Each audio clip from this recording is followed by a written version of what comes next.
ومن يشاقق الرسول من بعد ما تبين له الهدى ويتبع غير سبيل المؤمنين نوله ما تولى ونصله جهنم وساءت مصيرا. صدق الله مولانا العلي العظيم. സമാദരണീയരും ബഹുമാന്യരുമായ ഈ ചടങ്ങിലെ സമസ്ത കേരള ജമിയത്തുൽ ഉലമയുടെയും പോഷക ഘടകങ്ങളുടെയും പ്രിയപ്പെട്ട നേതാക്കൾ, നമ്മുടെ ഈ ചടങ്ങ് ധന്യമാക്കിക്കൊണ്ടിരിക്കുന്ന പ്രിയപ്പെട്ട ഈ പ്രദേശത്തെ സുന്നത്ത് ജമാഅത്തിന്റെ പ്രവർത്തകരെ, നേതാക്കളെ, അള്ളാഹു നമ്മെ എല്ലാവരെയും അനുഗ്രഹിക്കുമാറാവട്ടെ. ആദ്യമായി ഞാൻ ഇങ്ങനെ ഒരു ക്യാമ്പ് നിങ്ങൾ സംഘടിപ്പിച്ചതിനെ അഭിനന്ദിക്കുകയാണ്. എൻ്റെ ബഹുമാന്യ സുഹൃത്തും SKSFന്റെ പൂർവ്വകാല പ്രവർത്തകനും ഇപ്പോഴും UAE പ്രവർത്തനങ്ങൾക്ക് ചുക്കാൻ പിടിക്കുകയും ചെയ്യുന്ന അൽവിക്കുട്ടി ഫൈസി ഇങ്ങനൊരു പരിപാടിക്ക് ക്ഷണിച്ചപ്പോൾ തന്നെ എന്നോട് പറഞ്ഞത്,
സഹോദരങ്ങളെ, നിസ്കരിക്കാനുള്ള സൗകര്യം നമ്മൾ ഇവിടെ തന്നെ സൗകര്യം ചെയ്യുന്നുണ്ട്. സമസാമിന്റെ ക്ലാസ് കഴിഞ്ഞ ശേഷം നിസ്കാരം ഭക്ഷണമൊക്കെ ഇവിടെ തന്നെ നമ്മൾ ഏർപ്പാട് ചെയ്തിരിക്കുന്നു. അപ്പൊ എല്ലാവരും നിസ്കാരത്തിനായി പ്രത്യേകം ജമാഅത്തിന് പോകേണ്ടില്ല, ഇവിടെ നിന്ന് ജമാഅത്ത് ഉണ്ടാവുന്നതാണ്.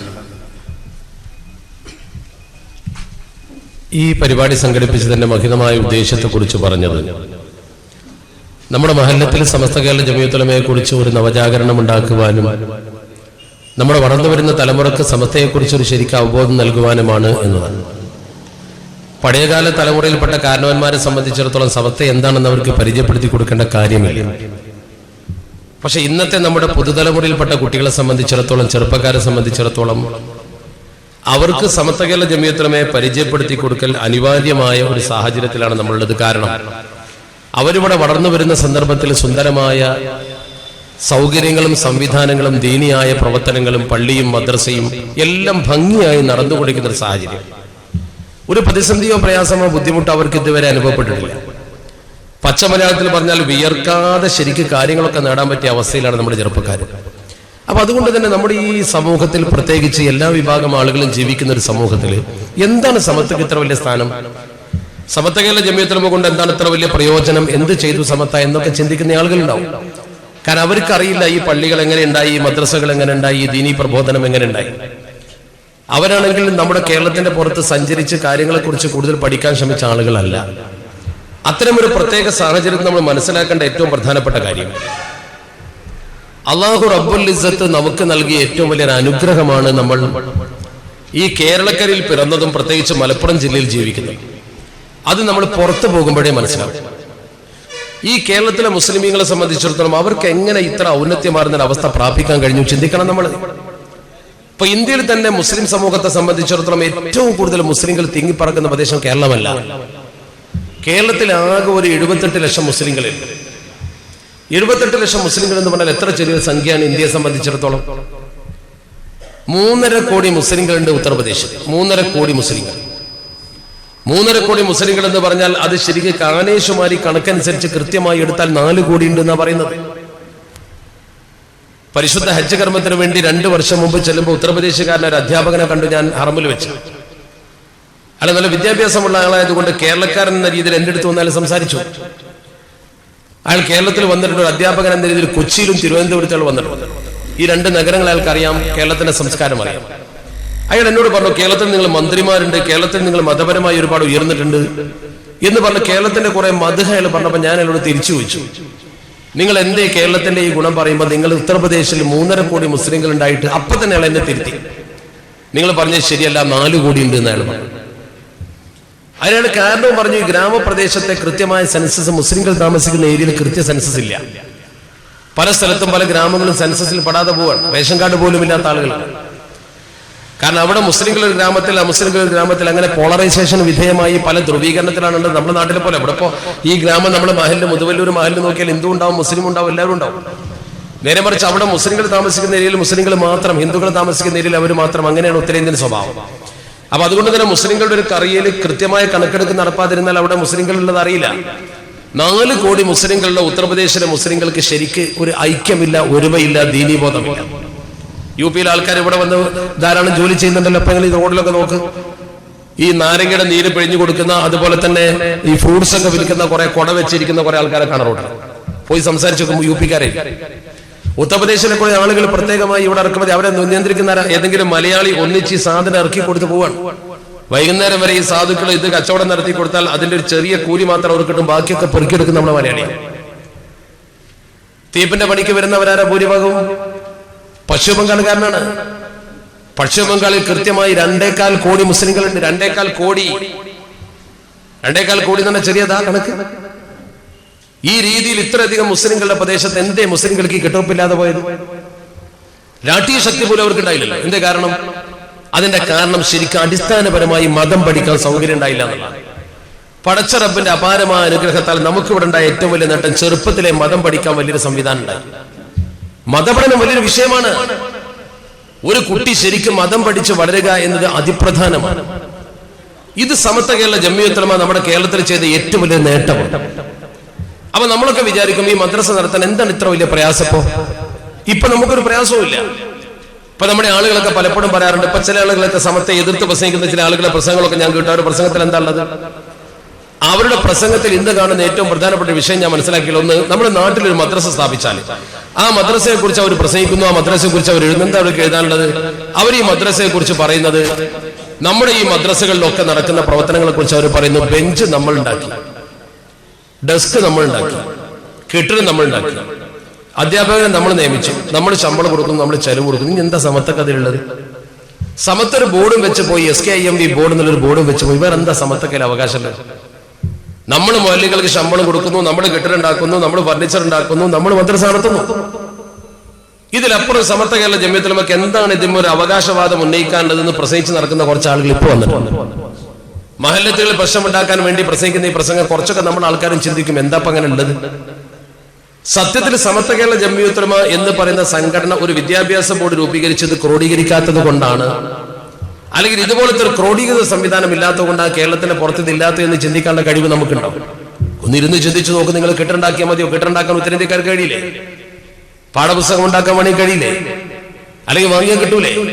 പക്ഷെ ഇത് നടത്തിക്കൊണ്ടു പോകണമെങ്കിൽ വലിയ ഒരു സംവിധാനമായിട്ട് നടക്കണം. ഞാൻ ചെറിയൊരു ഉദാഹരണം നിങ്ങളോട് പറയും, പറയുന്ന ആൾക്കാരോട് പറയേണ്ടതാണ്. ഇപ്പൊ സമത്വ കേരള ഇസ്ലാം മത വിദ്യാഭ്യാസ ബോർഡിന്റെ ഒരു 2 വർഷം മുമ്പുള്ള ഒരു കണക്ക് ഞാൻ 2 വർഷം മുമ്പ് കൃത്യ പഴയ കണക്ക് കയ്യിലുള്ളതാണ്. പുതിയ കണക്ക് എടുത്തിട്ടില്ല, എടുക്കേണ്ട ആവശ്യമില്ല. പഴയത് പറയുമ്പോൾ പുതിയ കൂട്ടി ചേർത്താൽ മതിയല്ലോ. ഇതിൽ ഈ വിദ്യാഭ്യാസ ബോർഡ് നടത്തിക്കൊണ്ടിരിക്കുന്ന പ്രവർത്തനത്തിന്റെ ഒരു ചിത്രം നിങ്ങൾക്ക് മനസ്സിലാവും. അപ്പൊ മനസ്സിലാവും ഇതിന്റെ ഗൗരവത്തിലുണ്ട്. ഇപ്പൊ 1975 മുതൽ നമ്മുടെ സർവീസിലിരിക്കുന്ന മുഅല്ലിങ്ങൾക്ക് നമ്മുടെ സർവീസ് ആനുകൂല്യം കൊടുക്കുന്നുണ്ട്. സർവീസ് ആനുകൂല്യം നിശ്ചിത കൊല്ലം പൂർത്തിയാക്കിയ മുഅല്ലിമിന് നിശ്ചിത തുക കൊല്ലം കൊടുക്കും. ആ ഇനത്തിൽ 2 കൊല്ലം മുമ്പ് കൊടുത്തത് 1,91,97,565 രൂപ. കൃത്യ കണക്കാൻ ഞാനീ ചേടാരി പോയ കൃത്യ ഓച്ചറുണ്ട്. ഞാൻ ഈ പറയുന്നതിന് കൃത്യ കണക്ക് ആര് വാങ്ങിയെന്നും കിട്ടും, കൊട്ടക്കണക്കല്ല. എന്ന് പറഞ്ഞാൽ 1,71,00,000 എന്നുള്ളത് ഈ കൊല്ലത്തെ കണക്കും കഴിഞ്ഞ കൊല്ലത്തെ കണക്കൂടി കൂട്ടിയ 2.25 കോടി രൂപ കവിഞ്ഞു. 2.25 കോടി. കണക്ക് മനസ്സിൽ വെച്ചോളൂ. വീട് നിർമ്മിക്കാൻ വേണ്ടി പാവപ്പെട്ട അല്ലെങ്കിൽ അപേക്ഷ കൊടുത്താൽ അത് പരിശോധിച്ച് അവർക്ക് വീടിന്റെ പൈസ കൊടുക്കും. ആ ഇനത്തിൽ 2,62,25,765 രൂപ. കൃത്യ കണക്കാണ് ഈ പറയുന്നത്. ആണ് എത്ര ഡാറ്റ പറഞ്ഞു. അതിപ്പോ ഈ 2 വർഷത്തോട് കൂട്ടി കഴിഞ്ഞപ്പോ 3,40,00,000 രൂപയായി. വിവാഹാനുകൂല്യത്തിന് 3,85,98,490 രൂപ കൊടുത്തു. ആ 3 കോടി ഇപ്പൊ 4 കഴിഞ്ഞ് 5 കോടി ആവാൻ പോകും.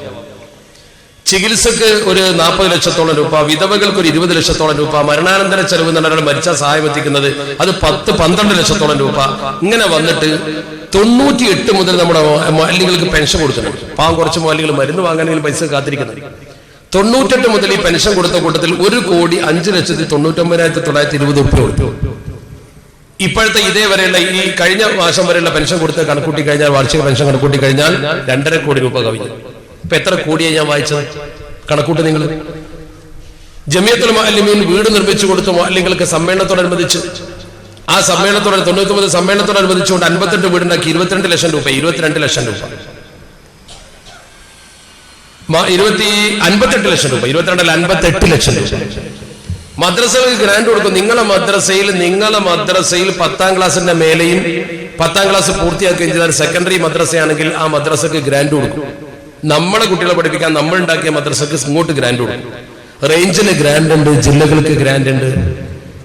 ഏകദേശം 470 റേഞ്ചുകൾ, 427 റേഞ്ചുകൾ. ഒരു റേഞ്ച് സെക്രട്ടറിക്ക് ഒരു കൊല്ലത്തിൽ 1,800 രൂപ കൊടുക്കും. 1,800 രൂപ കൊടുക്കും ഒരു റേഞ്ച് സെക്രട്ടറി. മൂല്യമാർക്ക് ചില്ലറ ആനുകൂല്യം കിട്ടുന്നുണ്ട്. നിങ്ങൾ ശമ്പളം കുറക്കുമെന്ന് വിചാരിച്ചിട്ട് സാധുക്കളും ഉണ്ടായിട്ടില്ല. ശരിക്കും പറഞ്ഞാൽ അല്ലെങ്കിൽ കമ്മിറ്റിക്കാർ കുറക്കണ്ട. ഞാൻ പറഞ്ഞു വരുന്നത് ഈ ആനുകൂല്യങ്ങളൊക്കെ കൊടുക്കുമ്പോൾ എത്ര കോടിയായി ഇപ്പോ? ഒന്നും വേണ്ട, നിങ്ങൾ ശരിക്കും ശ്രദ്ധിക്കണം. നമ്മളെ മദ്രസയിൽ ഈ സമ്മേളനത്തോടനുബന്ധിച്ച് നബിദിന സമ്മേളനത്തോടെ കവർ കൊടുക്കൽ കുട്ടികൾക്ക് അവാർഡ്, കൂടുതൽ മാർക്ക് കിട്ടിയ കുട്ടികൾക്ക് ആ അവാർഡ് കൊടുത്ത ഇനത്തിൽ 2,61,225 രൂപ കവറിൽ കൊടുത്ത പൈസ. നമുക്ക് കുറച്ച് കിട്ടിയിട്ടുണ്ടാവുള്ളൂ, കോടിക്കണക്കിന് രൂപ. 2.5 കോടിയായി. ഇത്രയും പൈസ വിദ്യാഭ്യാസ ബോർഡ് ചെലവാക്കി ഈ സംവിധാനമൊക്കെ നിലനിർത്തി 1,00,000 മുഅല്ലിമീങ്ങളെ 12 ലക്ഷം കുട്ടികളെ ക്രോഡീകരിച്ച് നിർത്തുമ്പോൾ ഈ കോടികൾക്ക് വേണ്ടി നിങ്ങളെ കയ്യിൽ നിന്ന് വല്ല പൈസ പിരിപ്പിക്കാൻ വന്നോ? നിങ്ങളോട് വല്ലതും ചോദിച്ചോ? അപ്പൊ പലരും കൈത്താങ് വാങ്ങിയില്ലേ? ചരിത്രത്തിൽ ആദ്യമായിട്ട് 90 കൊല്ലം കഴിഞ്ഞപ്പോൾ കൈത്താങ് വാങ്ങി. അതെന്തിനാ? ആ താങ്ങ് ചോദിക്കാൻ 90 കൊല്ലം എടുത്തു വന്ന കാരണം ആ താങ്ങിയത് ഇതിനല്ല. ആ കൈത്താങ് നിങ്ങൾ കൊടുത്ത ഒന്ന് കോഴിക്കോട്ട് വന്നു നോക്കും. വിദ്യാഭ്യാസ ബോർഡ് മീറ്റിംഗ് നടക്കും 2ാം ശനിയാഴ്ച. വിദ്യാഭ്യാസ ബോർഡ് മെമ്പർ എന്ന രീതിയിൽ എനിക്കറിയാം എത്ര അപേക്ഷ വരുന്നത്. പഴയ കാലം പോലെ ഇപ്പോൾ കിഡ്നി രോഗികൾ കൂടി, ക്യാൻസർ രോഗികൾ കൂടി, ഹൃദ്രോഗികൾ കൂടി, പല ജാതി രോഗം. അള്ളാഹു നമ്മളെ കാത്തുരക്ഷിക്കുമാറാവട്ടെ. അപേക്ഷ ഇങ്ങോട്ട് വന്നിട്ട് പാവം മുഅല്ലിമീങ്ങളുടെ സംഘടനാ പ്രവർത്തനം എത്ര ലക്ഷം ഒരു ദിവസം ഒരു മാസത്തിൽ പാസ്സാക്കുന്നവർ. ഇതിനൊക്കെ പൈസ വേണ്ടേ? ആ സാധുക്കളെ സഹായിക്കാൻ വേണ്ടിയാണ് നിങ്ങളെ കയ്യിൽ നിന്ന് പൈസ വാങ്ങി. ഒരു ബോർഡ് മീറ്റിംഗ് കഴിഞ്ഞാൽ ലക്ഷങ്ങളാണ് കൊടുക്കുന്നത്. ചുരുങ്ങിയത് ഒരു 10,000 കിലോ കൊടുക്കണ്ടേ? എത്ര സ്ഥലത്ത് ഇതുപോലെ കൊടുക്കേണ്ടത് പാവങ്ങൾക്ക്? ഇന്ന് നിങ്ങൾ വിദ്യാഭ്യാസ ബോർഡ് മീറ്റിംഗിന് 2ാം ശനിയാഴ്ച വരുമെന്ന് വന്ന് നോക്ക്. ഒരുപാട് അപേക്ഷകൾ ഒക്കെ വായിച്ചാൽ കണ്ണീര് വരും. പാവങ്ങൾ കൊടുക്കാതിരിക്കാൻ കഴിയില്ല. അങ്ങനെ രോഗങ്ങൾ കൂടുകയും സഹായാപേക്ഷകൾ കൂടുകയും ചെയ്തപ്പോൾ പിടിച്ചു നിൽക്കാൻ കഴിയാതെ വന്നപ്പോൾ ഫണ്ട് പിരിക്കേണ്ടി വന്നു. അത്രയും അവൻ 90 കൊല്ലം കഴിഞ്ഞിട്ട് ഇതൊക്കെ ശരിക്കും നടത്താൻ ഒരു ബർക്കത്തോടു കൂടി കാര്യങ്ങൾ നടന്നു പോകാൻ. ഞാൻ പറഞ്ഞു വരുന്നത് ഈ ക്രോഡീകൃത സ്വഭാവം ശരിക്കും സമത്തൊക്കെ ഉണ്ടാക്കി കൊടുത്താരാ? ഒരു എണ്ണയിട്ട യന്ത്രം പോലെ 100 കണക്കിന് ഉദ്യോഗസ്ഥന്മാര് ചേലാരിൽ കൃത്യമായി പ്രവർത്തിക്കുന്നില്ലേ?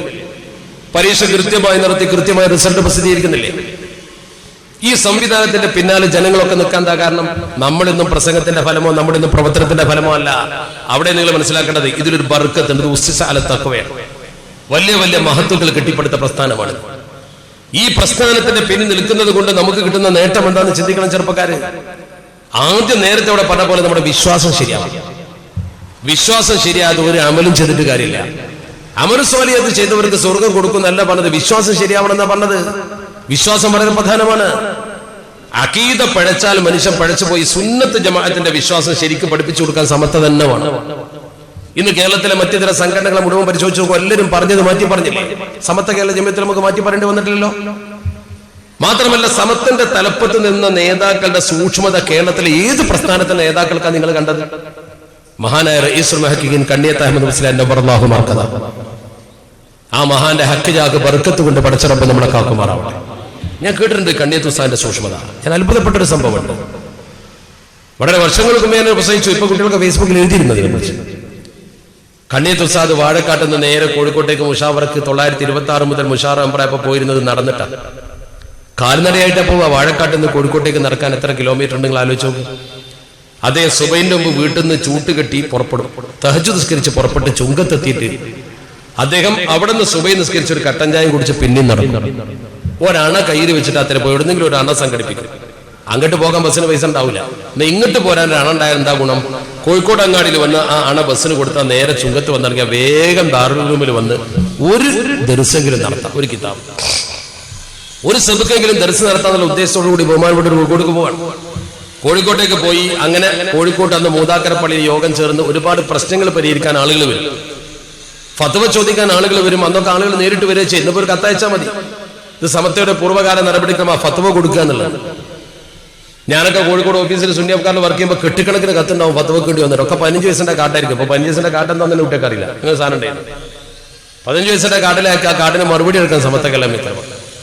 ചുരുക്കത്തിൽ ഈ ഫത്വ കമ്മിറ്റിയുടെ അതുപോലെ തന്നെ മുഷാവറുടെയൊക്കെ യോഗത്തിന് വേണ്ടി കണ്ണിയത്ത് ഉസ്താദ് പോകും.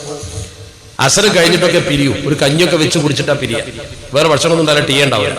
നേരെ കോഴിക്കോട്ട് വന്ന് ബസ് കയറി പോലും ഇവിടെ ഒരു ദിവസം അന്നത്തെ ദിവസം അങ്ങനെ പോകും. ഞാൻ ചരിത്രത്തിൽ അത്ഭുതപ്പെട്ടിട്ടുണ്ട്. മഹാന്മാർ പറയുന്നത് കേട്ടിട്ടുണ്ട്. അദ്ദേഹത്തിന്റെ ദർസിൽ അന്ന് പഠിച്ച കുട്ടികൾ പറയുന്നത് കേട്ടിട്ടുണ്ട്. കണ്ണിയത്ത് ഉസ്താദ് ഒരിക്കൽ ഇതുപോലെ മുഷാവറക്ക് പോയിട്ട് സമയം വൈകി കോഴിക്കോട്ട് വന്നു. കോഴിക്കോട്ട് വന്നിട്ട് അദ്ദേഹം ബസ് കാത്ത് നിൽക്കുന്ന സമയത്ത് ഒരു യാചകൻ വന്ന് കൈ നീട്ടി, പട്ടിണി കിടക്കുന്ന ഒരു പാവം വന്ന് കൈ നീട്ടിയപ്പോ കീശയില്ല ഒരു എടുത്തു കൊടുത്തു. ഒരു നാണയം ഒരു മുക്കാല കയ്യിലുണ്ടാവും. അത് എടുത്തു കൊടുത്തു. ഒരാണ അത് എടുത്തു കൊടുത്തപ്പോ ബഹുമാനപ്പെട്ടവർ പിന്നെ ഒന്നും കയ്യിലില്ല, ബസ്സിന് കൊടുക്കാൻ നടക്കണം.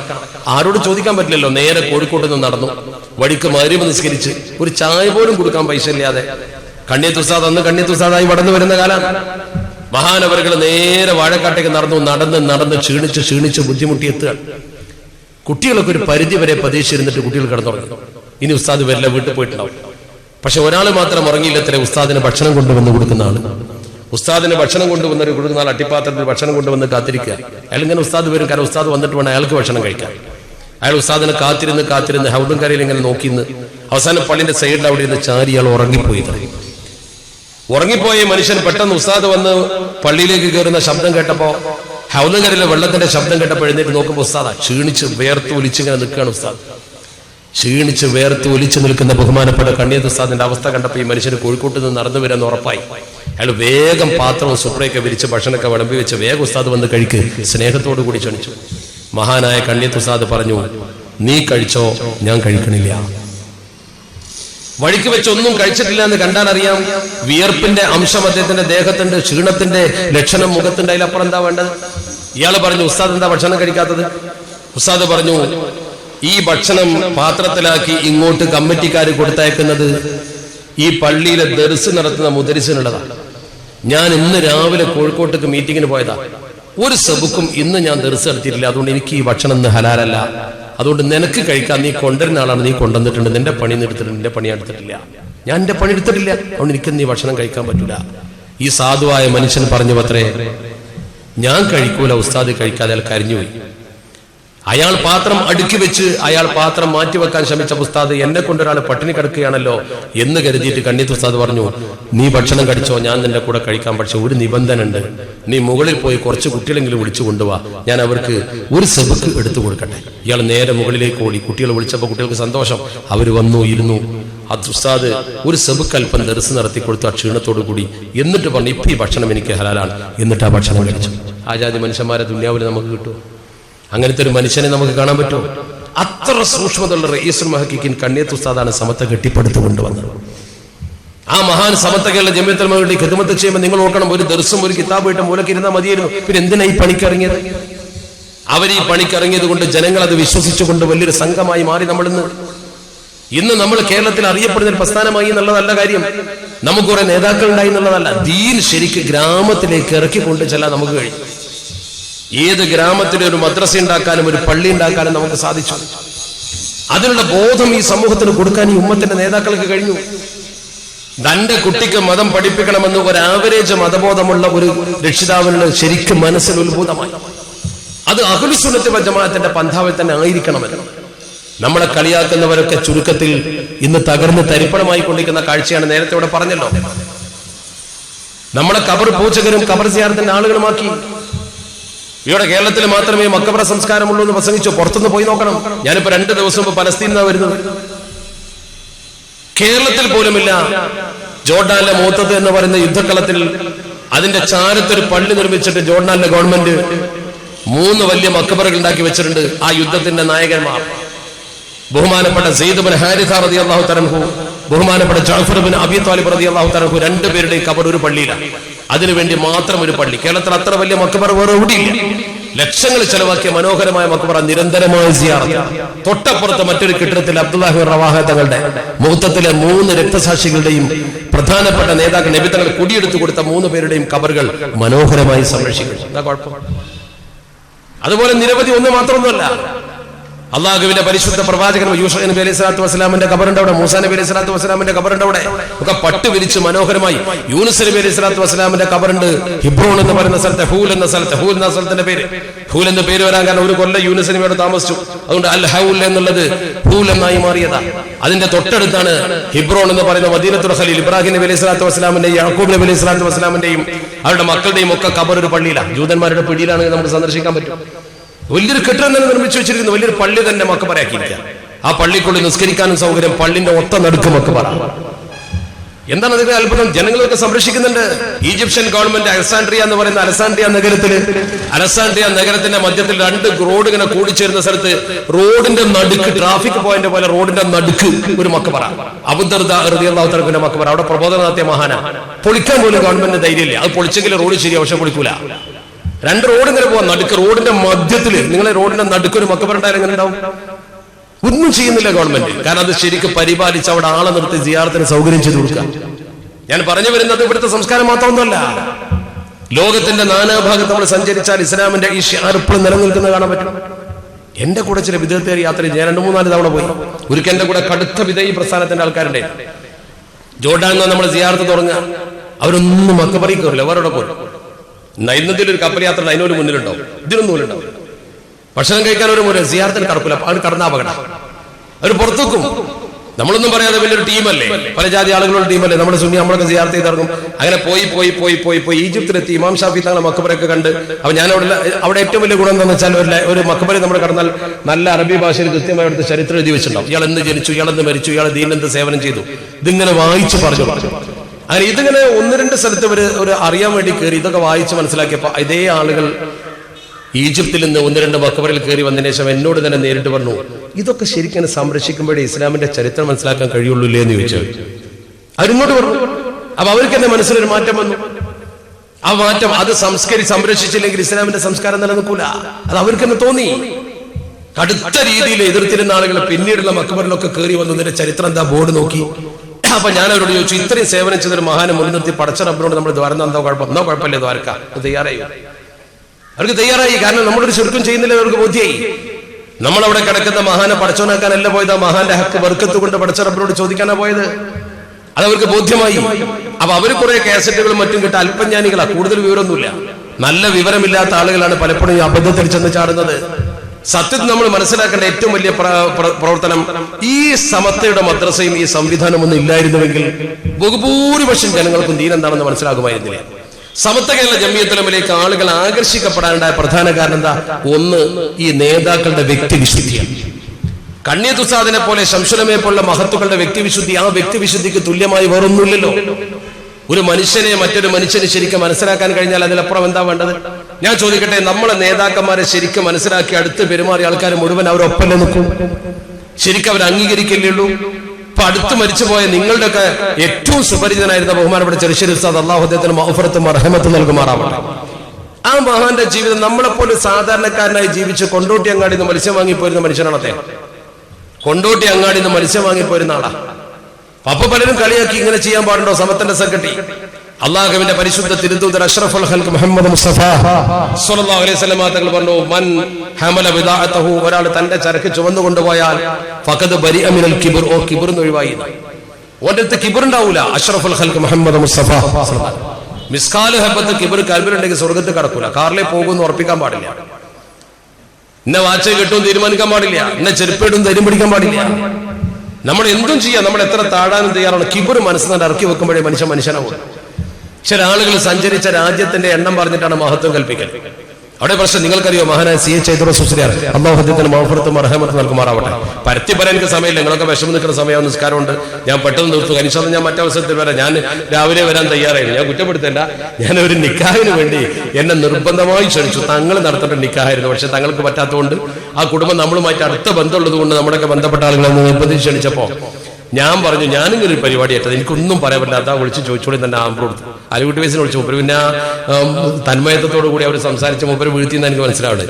അപ്പോൾ അദ്ദേഹം പറഞ്ഞത് പോയിട്ട് വന്നോട്ടെ എന്നുണ്ട്. നിക്കാഹല്ല എന്തായാലും പറഞ്ഞ സമയത്ത് ആവൂലല്ലോ. അത് അങ്ങോട്ടും ഇങ്ങോട്ടും കുറച്ച് അയപ്പത്. വേറെ ഒരു പണിക്ക് ഞാൻ രാവിലെ പോയിട്ടില്ല. അത് മാത്രമേ ഉള്ളൂ. അതിന് മാത്രം കുടിക്കുന്നില്ല. ഒരു തെറ്റിദ്ധരിക്കരുത്. നിങ്ങൾക്ക് ഭംഗിയായി കാര്യങ്ങളൊക്കെ നടന്നിട്ടുണ്ട്. പക്ഷേ അതാ മറ്റേ അവസരത്തിൽ ഞാൻ വരാം. വിശാലമായി നമുക്ക് പറയാം. അല്ലാഹു തൗഫീഖ് നൽകുമാറാവട്ടെ. ഹൈദ്രോസ് ഉസ്താദിന്റെ ജീവിതം ഒന്ന് നോക്കി. ചെറിയ നമ്മുടെ നേതാക്കൾ അങ്ങനെ അവർക്കൊന്നും ഒരു കുറവ് വന്നിട്ടില്ലല്ലോ. കുറ്റിപ്പുറത്തൊരു പള്ളിയുണ്ട്. നിങ്ങൾക്ക് ഓർമ്മ ഉണ്ടോ എന്ന് എനിക്കറിയില്ല. പഴയ റെയിൽവേ റോഡ്. ഇപ്പൊ ബ്രിഡ്ജ് വന്നപ്പോൾ അത് മുകളിലാണ്. ആ പള്ളി ചെറിയൊരു പള്ളിയാണ്. നിസ്കാര പള്ളിയാണെങ്കിൽ കുറച്ച് വിശാലമായി. ഒരു ദിവസം ബഹുമാനപ്പെട്ട ഉസ്താദ് അവർകൾ രാത്രി 9 മണിക്ക് ഒരു പരിപാടി കഴിഞ്ഞ് നേരെ ഈ പള്ളിയിൽ വന്നു. ഉസ്താദ് ഈ പള്ളിയിൽ വരാൻ കാരണം ഉസ്താദ് ആ പള്ളിയിൽ അന്ന് താമസിച്ച് പിറ്റേ ദിവസം കാസർകോട്ടേക്ക് ഒരു പരിപാടിക്ക് പോകാൻ, ട്രെയിനിന് പോകാം, ഇന്ന് ഇവിടെ കിടക്കാന്നുള്ള ധാരണയിൽ ലോഡ്ജൊന്നും കൊടുക്കൂലല്ലോ ഉസ്താദ്. അങ്ങനെ ബഹുമാനപ്പെട്ടവരോടൊന്ന് കിടക്കാൻ വേണ്ടി നോക്കുന്ന സമയത്ത് പള്ളിയിൽ അന്ന് ജോലി ചെയ്യുന്ന ചെറുപ്പക്കാരൻ ലീവാണ്. ആള് നമ്മളെ പ്രവർത്തകനാണ്. അയാൾ ദർസിൽ ഒരു ചെറുപ്പക്കാരൻ കുട്ടീനെ കൊണ്ടുവന്ന് തൽക്കാലം അന്നേക്ക് നിർത്തിയിരിക്കണം. നാളത്തെ സുബൈ വരെ ഈ കുട്ടിയാണ്. അപ്പൊ ഈ കുട്ടിക്ക് അറിയില്ല ഈ വന്ന ആളാരാണ്. ഒരു മുസാഫിറാന്ന് അറിയാം. എന്ത് മുസാഫിറ? കുറച്ചൊരു ഒരു സാധാരണ മുസാഫിറല്ല എന്നുള്ള തോന്നലൊക്കെ ഉണ്ട്. എന്നാലും ഉസ്താദ് അവിടെ നിന്ന് ദിക്റും സ്വലാത്തും ഒക്കെ ഇങ്ങനെ കഴിഞ്ഞ് ഉസ്താദിനോട് ഈ കുട്ടി പറഞ്ഞു പള്ളി അടക്കണം എന്ന് പറഞ്ഞു. അപ്പൊ ഉസ്താദ് അവിടെ കിടക്കാനുള്ള പരിപാടി. അപ്പൊ പറഞ്ഞു പള്ളിയിൽ കിടക്കാൻ പറ്റില്ല എന്നാണ് ഈ കുട്ടി. അപ്പൊ ബഹുമാനപ്പെട്ട ഉസ്താദ് അവർ ഒരു പായ എടുത്തിട്ട് പറഞ്ഞു, ഞാൻ പുറത്ത് കിടന്നോളാം മോനെ. അപ്പൊ ഈ കുട്ടി പറഞ്ഞു പള്ളിയിൽ നിന്ന് പായ എടുക്കാൻ പറ്റില്ല, കമ്മിറ്റിക്കാരങ്ങനെ പറഞ്ഞിട്ടുണ്ട്. എന്നാ ആയിക്കോട്ടെ പായ അവിടെ വെച്ചു. കുട്ടി പള്ളി അടച്ചോളൂ. കുട്ടി പള്ളി അടച്ചു. കുട്ടി പള്ളി അടച്ചതിന് ശേഷം ബഹുമാനപ്പെട്ട ഉസ്താദ് പള്ളിന്റെ പുറത്ത്, ആ പള്ളിക്ക് ആകെ ഹൗദങ്കര മാത്രമേ പിന്നെ ഉള്ളൂ, വേറെ വരാന്തല്ല. ആ ഹൗദങ്കര നനഞ്ഞ ഹൗദിന്റെ കരയിൽ പരിപരുത്ത സിമന്റ് ഇട്ട സ്ഥലത്ത് ഉസ്താദിന്റെ ആ ഓയിൽ മുണ്ട് വിരിച്ചിട്ട് തന്റെ സ്വലാത്തിന്റെ ഈട് പുറത്ത് വെച്ച് ആ ബാഗ് തലക്ക് വെച്ച് ഉസ്താദ് കിടന്നു. രാവിലെ ഈ കുട്ടി ബാങ്ക് പിടിക്കാൻ വരുന്ന സമയത്ത് പള്ളി തുറക്കാൻ വരുമ്പോൾ ഉസ്താദ് അതേ ഹൗദന്റെ കരയിൽ, ഹൗദങ്കരൊക്കെ ഉണങ്ങിയിട്ടുണ്ട്, അവിടെ ഹൗദന്റെ കരയിൽ ഉസ്താദ് ഇരുന്നിട്ട് തഹജ്ജുദ് നിസ്കരിക്കുന്നുണ്ട്. കുട്ടി പള്ളി തുറന്നപ്പോൾ ഉസ്താദ് പള്ളി കയറി. കുട്ടി ബാങ്ക് വിളിച്ചു. ഉസ്താദ് സുന്നത്ത് നിസ്കരിച്ചു. ആൾക്കാരൊക്കെ നിസ്കരിക്കാൻ വന്ന ആൾക്കാർ ഉസ്താദിന്റെ കൈ പിടിക്കലും ചുംബിക്കലും ഉസ്താദിനെ മുത്തലും. ഉസ്താദ് എവിടുന്ന വരുന്നു ചോദിക്കലും കണ്ടപ്പോൾ ഈ കുട്ടിക്കൊരു ബേജാറത്ത്. സാധാരണ മുസാഫർ അല്ലല്ലോ. കുട്ടിയാകെ ബേജാറായി, ചെറുപ്പക്കാരൻ ബേജാറായി. ഉസ്താദിന്റെ അടുത്ത് എന്നിട്ട് വളരെ ഭവ്യതയോടുകൂടി വേറെയുള്ള ആൾക്കാരോട് ചോദിച്ച് മനസ്സിലാക്കിയത് ഐദുറസൂസിലാന്ന് മനസ്സിലാക്കിയപ്പോൾ ഉസ്താദിന്റെ അടുത്ത് എന്നിട്ട് ഈ കുട്ടി പറഞ്ഞു ഉസ്താദെ പറ്റിപ്പോയി. ഉസ്താദിനൊരു വാക്ക് പറയാമായിരുന്നു. എനിക്കറിയാത്തതുകൊണ്ടാണ്, ഞാൻ ശ്രദ്ധിച്ചല്ലോ ഉസ്താദെ, ക്ഷമിക്കണം എന്ന് പറഞ്ഞു. കരയാൻ പോയ കുട്ടി. ബഹുമാനപ്പെട്ട ഉസ്താദ് അവർ ആ കുട്ടിന്റെ തലയിൽ കൈവച്ച് പറഞ്ഞു അത്രേ, മോനെ അള്ളാഹു നിന്നെ അനുഗ്രഹിക്കട്ടെ, നിന്റെ ജോലി നീ നല്ല നിലക്ക് ചെയ്തിട്ടുണ്ട്. ആരെങ്കിലും വന്നാൽ പള്ളി കടത്താൻ പാടില്ല, ആരെങ്കിലും പായെടുക്കാൻ ചോദിച്ചാൽ കമ്മിറ്റി കൊടുക്കണ്ടെന്ന് പറഞ്ഞാൽ കൊടുക്കാനും പാടില്ല. ആ കുട്ടിയെ അനുഗ്രഹിച്ചോ, കുട്ടിക്ക് വേണ്ടി ദ്വാരത. ഇപ്പോഴും ആ കുട്ടി അത്ഭുതത്തോടെ അത് പറയും. ആ കുട്ടി അവിടെ ഉസ്താദിന് ഞാൻ CH ഐദുറൂസ് മുസ്ലിയാർ എന്നൊരു വാക്ക് പറഞ്ഞിരുന്നുവെങ്കിൽ കുറ്റിപ്പുറത്ത് ഏറ്റവും നല്ല വീട്ടിൽ കൊണ്ടുപോയി AC റൂമിൽ ഉസ്താദിനെ കടത്തൂലേ? നിങ്ങൾ ചിന്തിച്ചു നോക്ക്. എന്താണ് എനിക്ക് ഗൗരവം?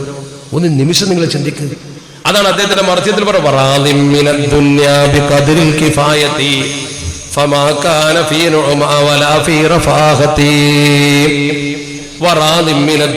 ദുന്യാവിൽ നിന്ന് അദ്ദേഹം തൃപ്തിപ്പെട്ടു. ബിഖദ്രിൽ കിഫായത്തി, ഒരു കിഫായത്തിന്റെ ഖദർ കൊണ്ട്, അള്ളാഹുവിന്റെ പരിശുദ്ധ ഭൂമിയിൽ ഒരു അല്പം കൊണ്ട് അദ്ദേഹം തൃപ്തിപ്പെട്ടു. അദ്ദേഹം ഒരിക്കലും ഒരു നിഅമത്തോ ഒരു അനുഗ്രഹമോ അല്ലെങ്കിൽ റഫാഹത്തോ ആഗ്രഹിച്ചില്ല. ഹലീമുൻ സബൂറുൻ കാന ഐന തസവ്വുഫി അദീമുൽ മസീലി ഗൈറു ഖൈഫിൽ ഉമ്മത്തി. ആ വാചകം നോക്ക്. അദീമുൽ മസീലി ഗൈറു ഖൈഫിൽ ഉമ്മത്തി. അദീമുൽ മസീലാണ് ബഹുമാനപ്പെട്ടവർ. എപ്പോഴും അദ്ദേഹം ഞങ്ങളൊക്കെ കൈ പിടിച്ച് പറയുമായിരുന്നു, മക്കളെ സമസ്ത കേരള ജംഇയ്യത്തുൽ ഉലമക്ക് വേണ്ടി കഴിയുന്നത്ര ഖിദ്മത്ത് ചെയ്തോളൂ. മരിച്ചുപോയ നമ്മുടെ നേതാക്കൾക്കൊപ്പം നിങ്ങൾക്ക് സ്വർഗത്ത് പോകാൻ പറ്റും. ആ മഹാൻ പലപ്പോഴും പറഞ്ഞ വാക്കാണ്, എന്നോട് നേരിട്ട് പറഞ്ഞതും ഒരു ക്ലാസ്സിൽ അദ്ദേഹം പറഞ്ഞതുമായ സംഭവം ഞാൻ പറയട്ടെ. മഹാനായ സി എച്ച് ഹൈദരോസ് മുസ്ലിയാർ അദ്ദേഹം സമത്വക്ക് വേണ്ടി ഇങ്ങനെ ഖിദ്മത്ത് ചെയ്തുകൊണ്ടിരിക്കുന്ന സമയത്ത് അദ്ദേഹത്തിന്റെ പ്രിയപ്പെട്ട ഒരു ഉസ്താദ് അഖില കേരള ജമിയത്തുൽ ഉലമ വന്നപ്പോൾ അഖിലേക്കാണ് പോയി. അഖില കേരള ജമിയത്തുൽ ഉലമ പോയി. അഖില കേരള ജമിയത്തുൽ ഉലമ എന്ന് പറഞ്ഞാൽ വലിയ വലിയ പണ്ഡിതന്മാരെ പാർട്ടിയാ. ഏറ്റവും വലിയ പണ്ഡിതന്മാരെ ഫതുവരി കുട്ടി മുസ്ലിയാർ, കാസർഗോഡ് കാന്തി ഔറാ മുസ്ലിയാർ, കുറ്റിപ്പുറത്ത് മുസ്ലിയാർ, ഇവർക്കാരാ ഇന്ന് സമത്തയിൽ ഭിന്നിപ്പുണ്ടാക്കിയ ഒരാൾ ഇവരെ രോമത്തിന്റെ അടുക്കത്തൂല. അത്ര വലിയ പണ്ഡിതന്മാർ മാറി നിന്നിട്ട് സമത്തിൽ വേറൊരു പാട്ടുണ്ടാക്കി അഖില കേരള ജമിയത്തുൽ ഉലമ. ഹൈദറസൂലിന്റെ പ്രധാനപ്പെട്ട ഉസ്താദ് അതിലാണ് ചേർന്നു. ഹൈദറസൂലിനോട് ഉസ്താദ് വിളിച്ചിട്ട് പറഞ്ഞു, ഇനി മുതൽ നീ അഖിലയിൽ പ്രവർത്തിക്കണം, സമത്തിൽ പ്രവർത്തിക്കാൻ പറ്റില്ല എന്നാണ്. ഹൈദറസൂലിന്റെ മനസ്സാണ് തളർന്നു. കാരണം ഇത്ര കാലം പ്രവർത്തിച്ച സമത്വം വിട്ട് അഖിലേക്ക് പോവേ, ഈ സമത്തെ വിട്ട് അഖിലയിലേക്ക് പോവേ പറ്റൂല. അതേസമയത്ത് ഉസ്താദ് പറഞ്ഞ് കേൾക്കാതിരിക്കുക, അത് അത്രയും പറ്റൂല. ഉസ്താദ് എങ്ങനെ ഇരിക്കും, ആകെ ഇടങ്ങാറായി. സത്യം പറഞ്ഞാൽ ഹൈദറസൂലിന്റെ മകൻ പോലും എന്നോട് പറഞ്ഞു, ഉസ്താദ് 2 ദിവസം ഉറക്കം വന്നില്ല, എന്താ ചെയ്യേണ്ടത്, സമത്വം വിട്ടുപോകാൻ തയ്യാറെന്നാ അഖിലയിൽ പ്രവർത്തിക്കണമെന്ന് ഉസ്താദ് പറഞ്ഞ് കേൾക്കാതിരിക്കാനും പറ്റൂല. ഒരു മനുഷ്യൻ ഇതിലപ്പുറം വലിയ ടെൻഷൻ എന്താ? ടെൻഷൻ അടിച്ച് ആകെ ബുദ്ധിമുട്ട് നിൽക്കുന്ന സമയത്ത്, ഉറക്കം പോലും നഷ്ടപ്പെട്ട സമയത്ത് ഉസ്താദ് എന്ത് വിഷയത്തിലും അന്തിമ തീരുമാനത്തിന് വേണ്ടി പോകാനുള്ളത് ചാപ്പനങ്ങാടി ഉസ്താദിന്റെ അടുത്തേക്കാണ്. ചാപ്പനങ്ങാടി ബാപ്പു മുസ്ലിയാരെ കാണാൻ തീരുമാനിച്ചു ഹൈദറസ് മുസ്ലിയാർ. അപ്പൊ ചാപ്പനങ്ങാടി ഉസ്താദിനെ കാണാൻ വേണ്ടി അന്വേഷിച്ച് നോക്കുമ്പോൾ അന്ന് ചാപ്പനങ്ങാടി ഉസ്താദ് പാലപ്പുറ പള്ളിയിലെ ഖൽവത്തിലിരിക്കുന്ന സമയമാണ്. കൊല്ലത്തിൽ കുറച്ച് ദിവസം അദ്ദേഹം റൂം അടച്ചിരിക്കും, ആരെയും കാണൂല, ആരോടും സംസാരിക്കൂല. ഇബാദത്തിനും ഭക്ഷണത്തിനും വേണ്ടി മാത്രം പുറത്ത്, ബാക്കിയുള്ള സമയത്തൊക്കെ അകത്ത് ഒരു മനുഷ്യനോട് മിണ്ടൂല, ആരോട് സംസാരിക്കില്ല. ഹൽവത്തിൽ ഉസ്താദ് ഇരിക്കുന്ന കുറച്ച് സമയമുണ്ട്, അത് കൊല്ലത്തിൽ ഇടക്കുണ്ടാവും ചാപ്പനങ്ങാടി ഉസ്താദിന്. അങ്ങനെ സി എച്ച് ഹൈദറസ് മുസ്ലിയാർ ചാപ്പനങ്ങാടി ഉസ്താദ് ഹൽവത്തിൽ എന്ന് പറഞ്ഞപ്പോൾ അതിനേക്കാളും നിരാശ. ഇനിയിപ്പോൾ ആരോടാ ചോദിക്കുക? ഏതായാലും ഒരു ദിവസം കൂടി പിടിച്ചെന്ന് 3-ാമത്തെ ദിവസം രണ്ടും കൽപ്പിച്ചു ഉസ്താദ് എന്ത് വന്നാലും വേണ്ടില്ല ചാപ്പനങ്ങാടി ഉസ്താദിന്റെ അടുത്ത് പോയിട്ട് ഞാൻ പറഞ്ഞിട്ടുണ്ട് പോരട്ടെ, എന്താ വേണ്ടതെന്നുണ്ട്. മിണ്ടിയാലും വേണ്ടില്ല, മിണ്ടിയിലും വേണ്ടില്ല, പറയാനുള്ളത് പറയണം. അങ്ങനെ തീരുമാനിച്ച് ഹൈദറസ് മുസ്ലിയാർ പാലപ്പുറ പള്ളിക്കാണ് നടന്നു പോയി. എന്നാൽ രാത്രിയാണ് പാലപ്പുറ പള്ളിക്ക്. അപ്പൊ ബഹുമാനപ്പെട്ട ചാപ്പനങ്ങാടി ഉസ്താദ് പള്ളിയിൽ ഒരു റൂമിൽ അടച്ചിരിക്കുക. ഹൈദറസ് മുസ്ലിയാർ കയറി ഇങ്ങനെ ചെല്ലുമ്പോൾ അരണ്ട വെളിച്ചത്തിൽ രാത്രി പള്ളിന്റെ പൂമുഖത്ത് വാതിലിന്റെ പൊടി തുറന്നു വെച്ച് ബഹുമാനപ്പെട്ടവരെ നിൽക്കുന്നുണ്ട്. വിളിച്ച് വരാൻ പറഞ്ഞമായിരുന്നു. അവരത്ഭുതത്തിന്റെ ക്രാമത്ത കാണൂലാന്ന് വിചാരിച്ച് റൂമിന്റെ അടുത്ത് പോയി പറഞ്ഞിട്ട് പോരാൻ വിചാരിച്ച ആള് ബഹുമാനപ്പെട്ട ചാപ്പനങ്ങാടി ഉസ്താദ് വാതിൽ തുറന്നു വെച്ചു. ഇത് ഹൈദറസ് മുസ്ലിയാർ എന്നോട് നേരിട്ട് പറഞ്ഞു. ഒരു ക്ലാസ്സിൽ അദ്ദേഹം പ്രസംഗിക്കുന്നത് ഞാൻ കേട്ടു. ബഹുമാനപ്പെട്ട ചാപ്പനങ്ങാടി ഉസ്താദ് ഇങ്ങനെ നോക്കി നിൽക്കുക. ഹൈദറസ് മുസ്ലിയാർ വന്നു, അസ്സലാമു അലൈക്കും. വലൈക്കും അസ്സലാം. ഹൈദറസ് മുസ്ലിയാർക്ക് ഒന്നും പറയാൻ കിട്ടില്ല. കാരണം എന്താ വെച്ചാൽ കാണൂല എന്ന് പറഞ്ഞ ആളെ മുമ്പിൽ കാണില്ല, രാത്രി ഒന്നും പറയാൻ കിട്ടണില്ല. ഹൈദറസ് മുസ്ലിയാർ ഇങ്ങനെ നിന്നു. ഞാനിങ്ങനെ നിന്നു. ഉസ്താദ് തോളത്തിങ്ങനെ കൈവച്ചു. തോളത്തിങ്ങനെ കൈവച്ചിട്ട് പറഞ്ഞു, സമസ്ത എന്ന് പറഞ്ഞാൽ അത് മഹാന്മാരുണ്ടാക്കിയ സംഘടനയാണ്, അതിൽ ഉറച്ചു നിൽക്കണം, ബാക്കിയുള്ളതൊക്കെ പോയിക്കോളുന്നു. മനസ്സിലെ ചോദ്യത്തിന് എവിടെ നിന്ന് കിട്ടാൻ മറുപടി നോക്കണം. ഇതൊരു വലിയ കറാമത്തല്ലേ. മഹാനായ ഹൈദറസ് മുസ്ലിയാർ ഒരിക്കലും കളവ് പറയുന്ന ആളല്ല. മഹാനായ ഹൈദറസ് മുസ്ലിയാർ ഈ കാര്യം ആരോടും പറഞ്ഞു വല്ലതും വാങ്ങാനും നിന്നിട്ടില്ല. അദ്ദേഹത്തോട് ചാപ്പനങ്ങാടി ഉസ്താദ് പറഞ്ഞു, സമസ്തയാണ് ഇത് മഹാന്മാരുണ്ടാക്കിയത്, ഉറച്ചു നിൽക്കണം, ബാക്കിയുള്ളതൊക്കെ പോയിക്കോളും. ആ പറഞ്ഞ പോലെ തന്നെ അഖില കേരള ജമിയത്തിലും ഒന്നുമല്ലാതെ അഖില പിരിച്ചുവിട്ടു. ഹൈദറസ് മുസ്ലിയാർ സമത്തിൽ ഉറച്ചു. എന്തേ പറ്റിയത്? അള്ളാഹുവിന്റെ വലിയ മാരിഫമാണ് ചാപ്പനങ്ങാടി ഉസ്താദ്. മനസ്സിലാക്കണം, ചാപ്പനങ്ങാടി ഉസ്താദിന്റെ വലിപ്പം മനസ്സിലാക്കണം ആദ്യം. അത് മനസ്സിലാവില്ല ചില ആൾക്കാർക്ക്. ചാപ്പനങ്ങാടി ഉസ്താദിന്റെ ആരാധനയോ അദ്ദേഹത്തിന്റെ വലുപ്പവും അദ്ദേഹത്തിന്റെ പ്രൗഢിയും മനസ്സിലാക്കണമെന്നുണ്ട്. ഞാൻ 1-2 ഉദാഹരണം പറഞ്ഞുതരാം.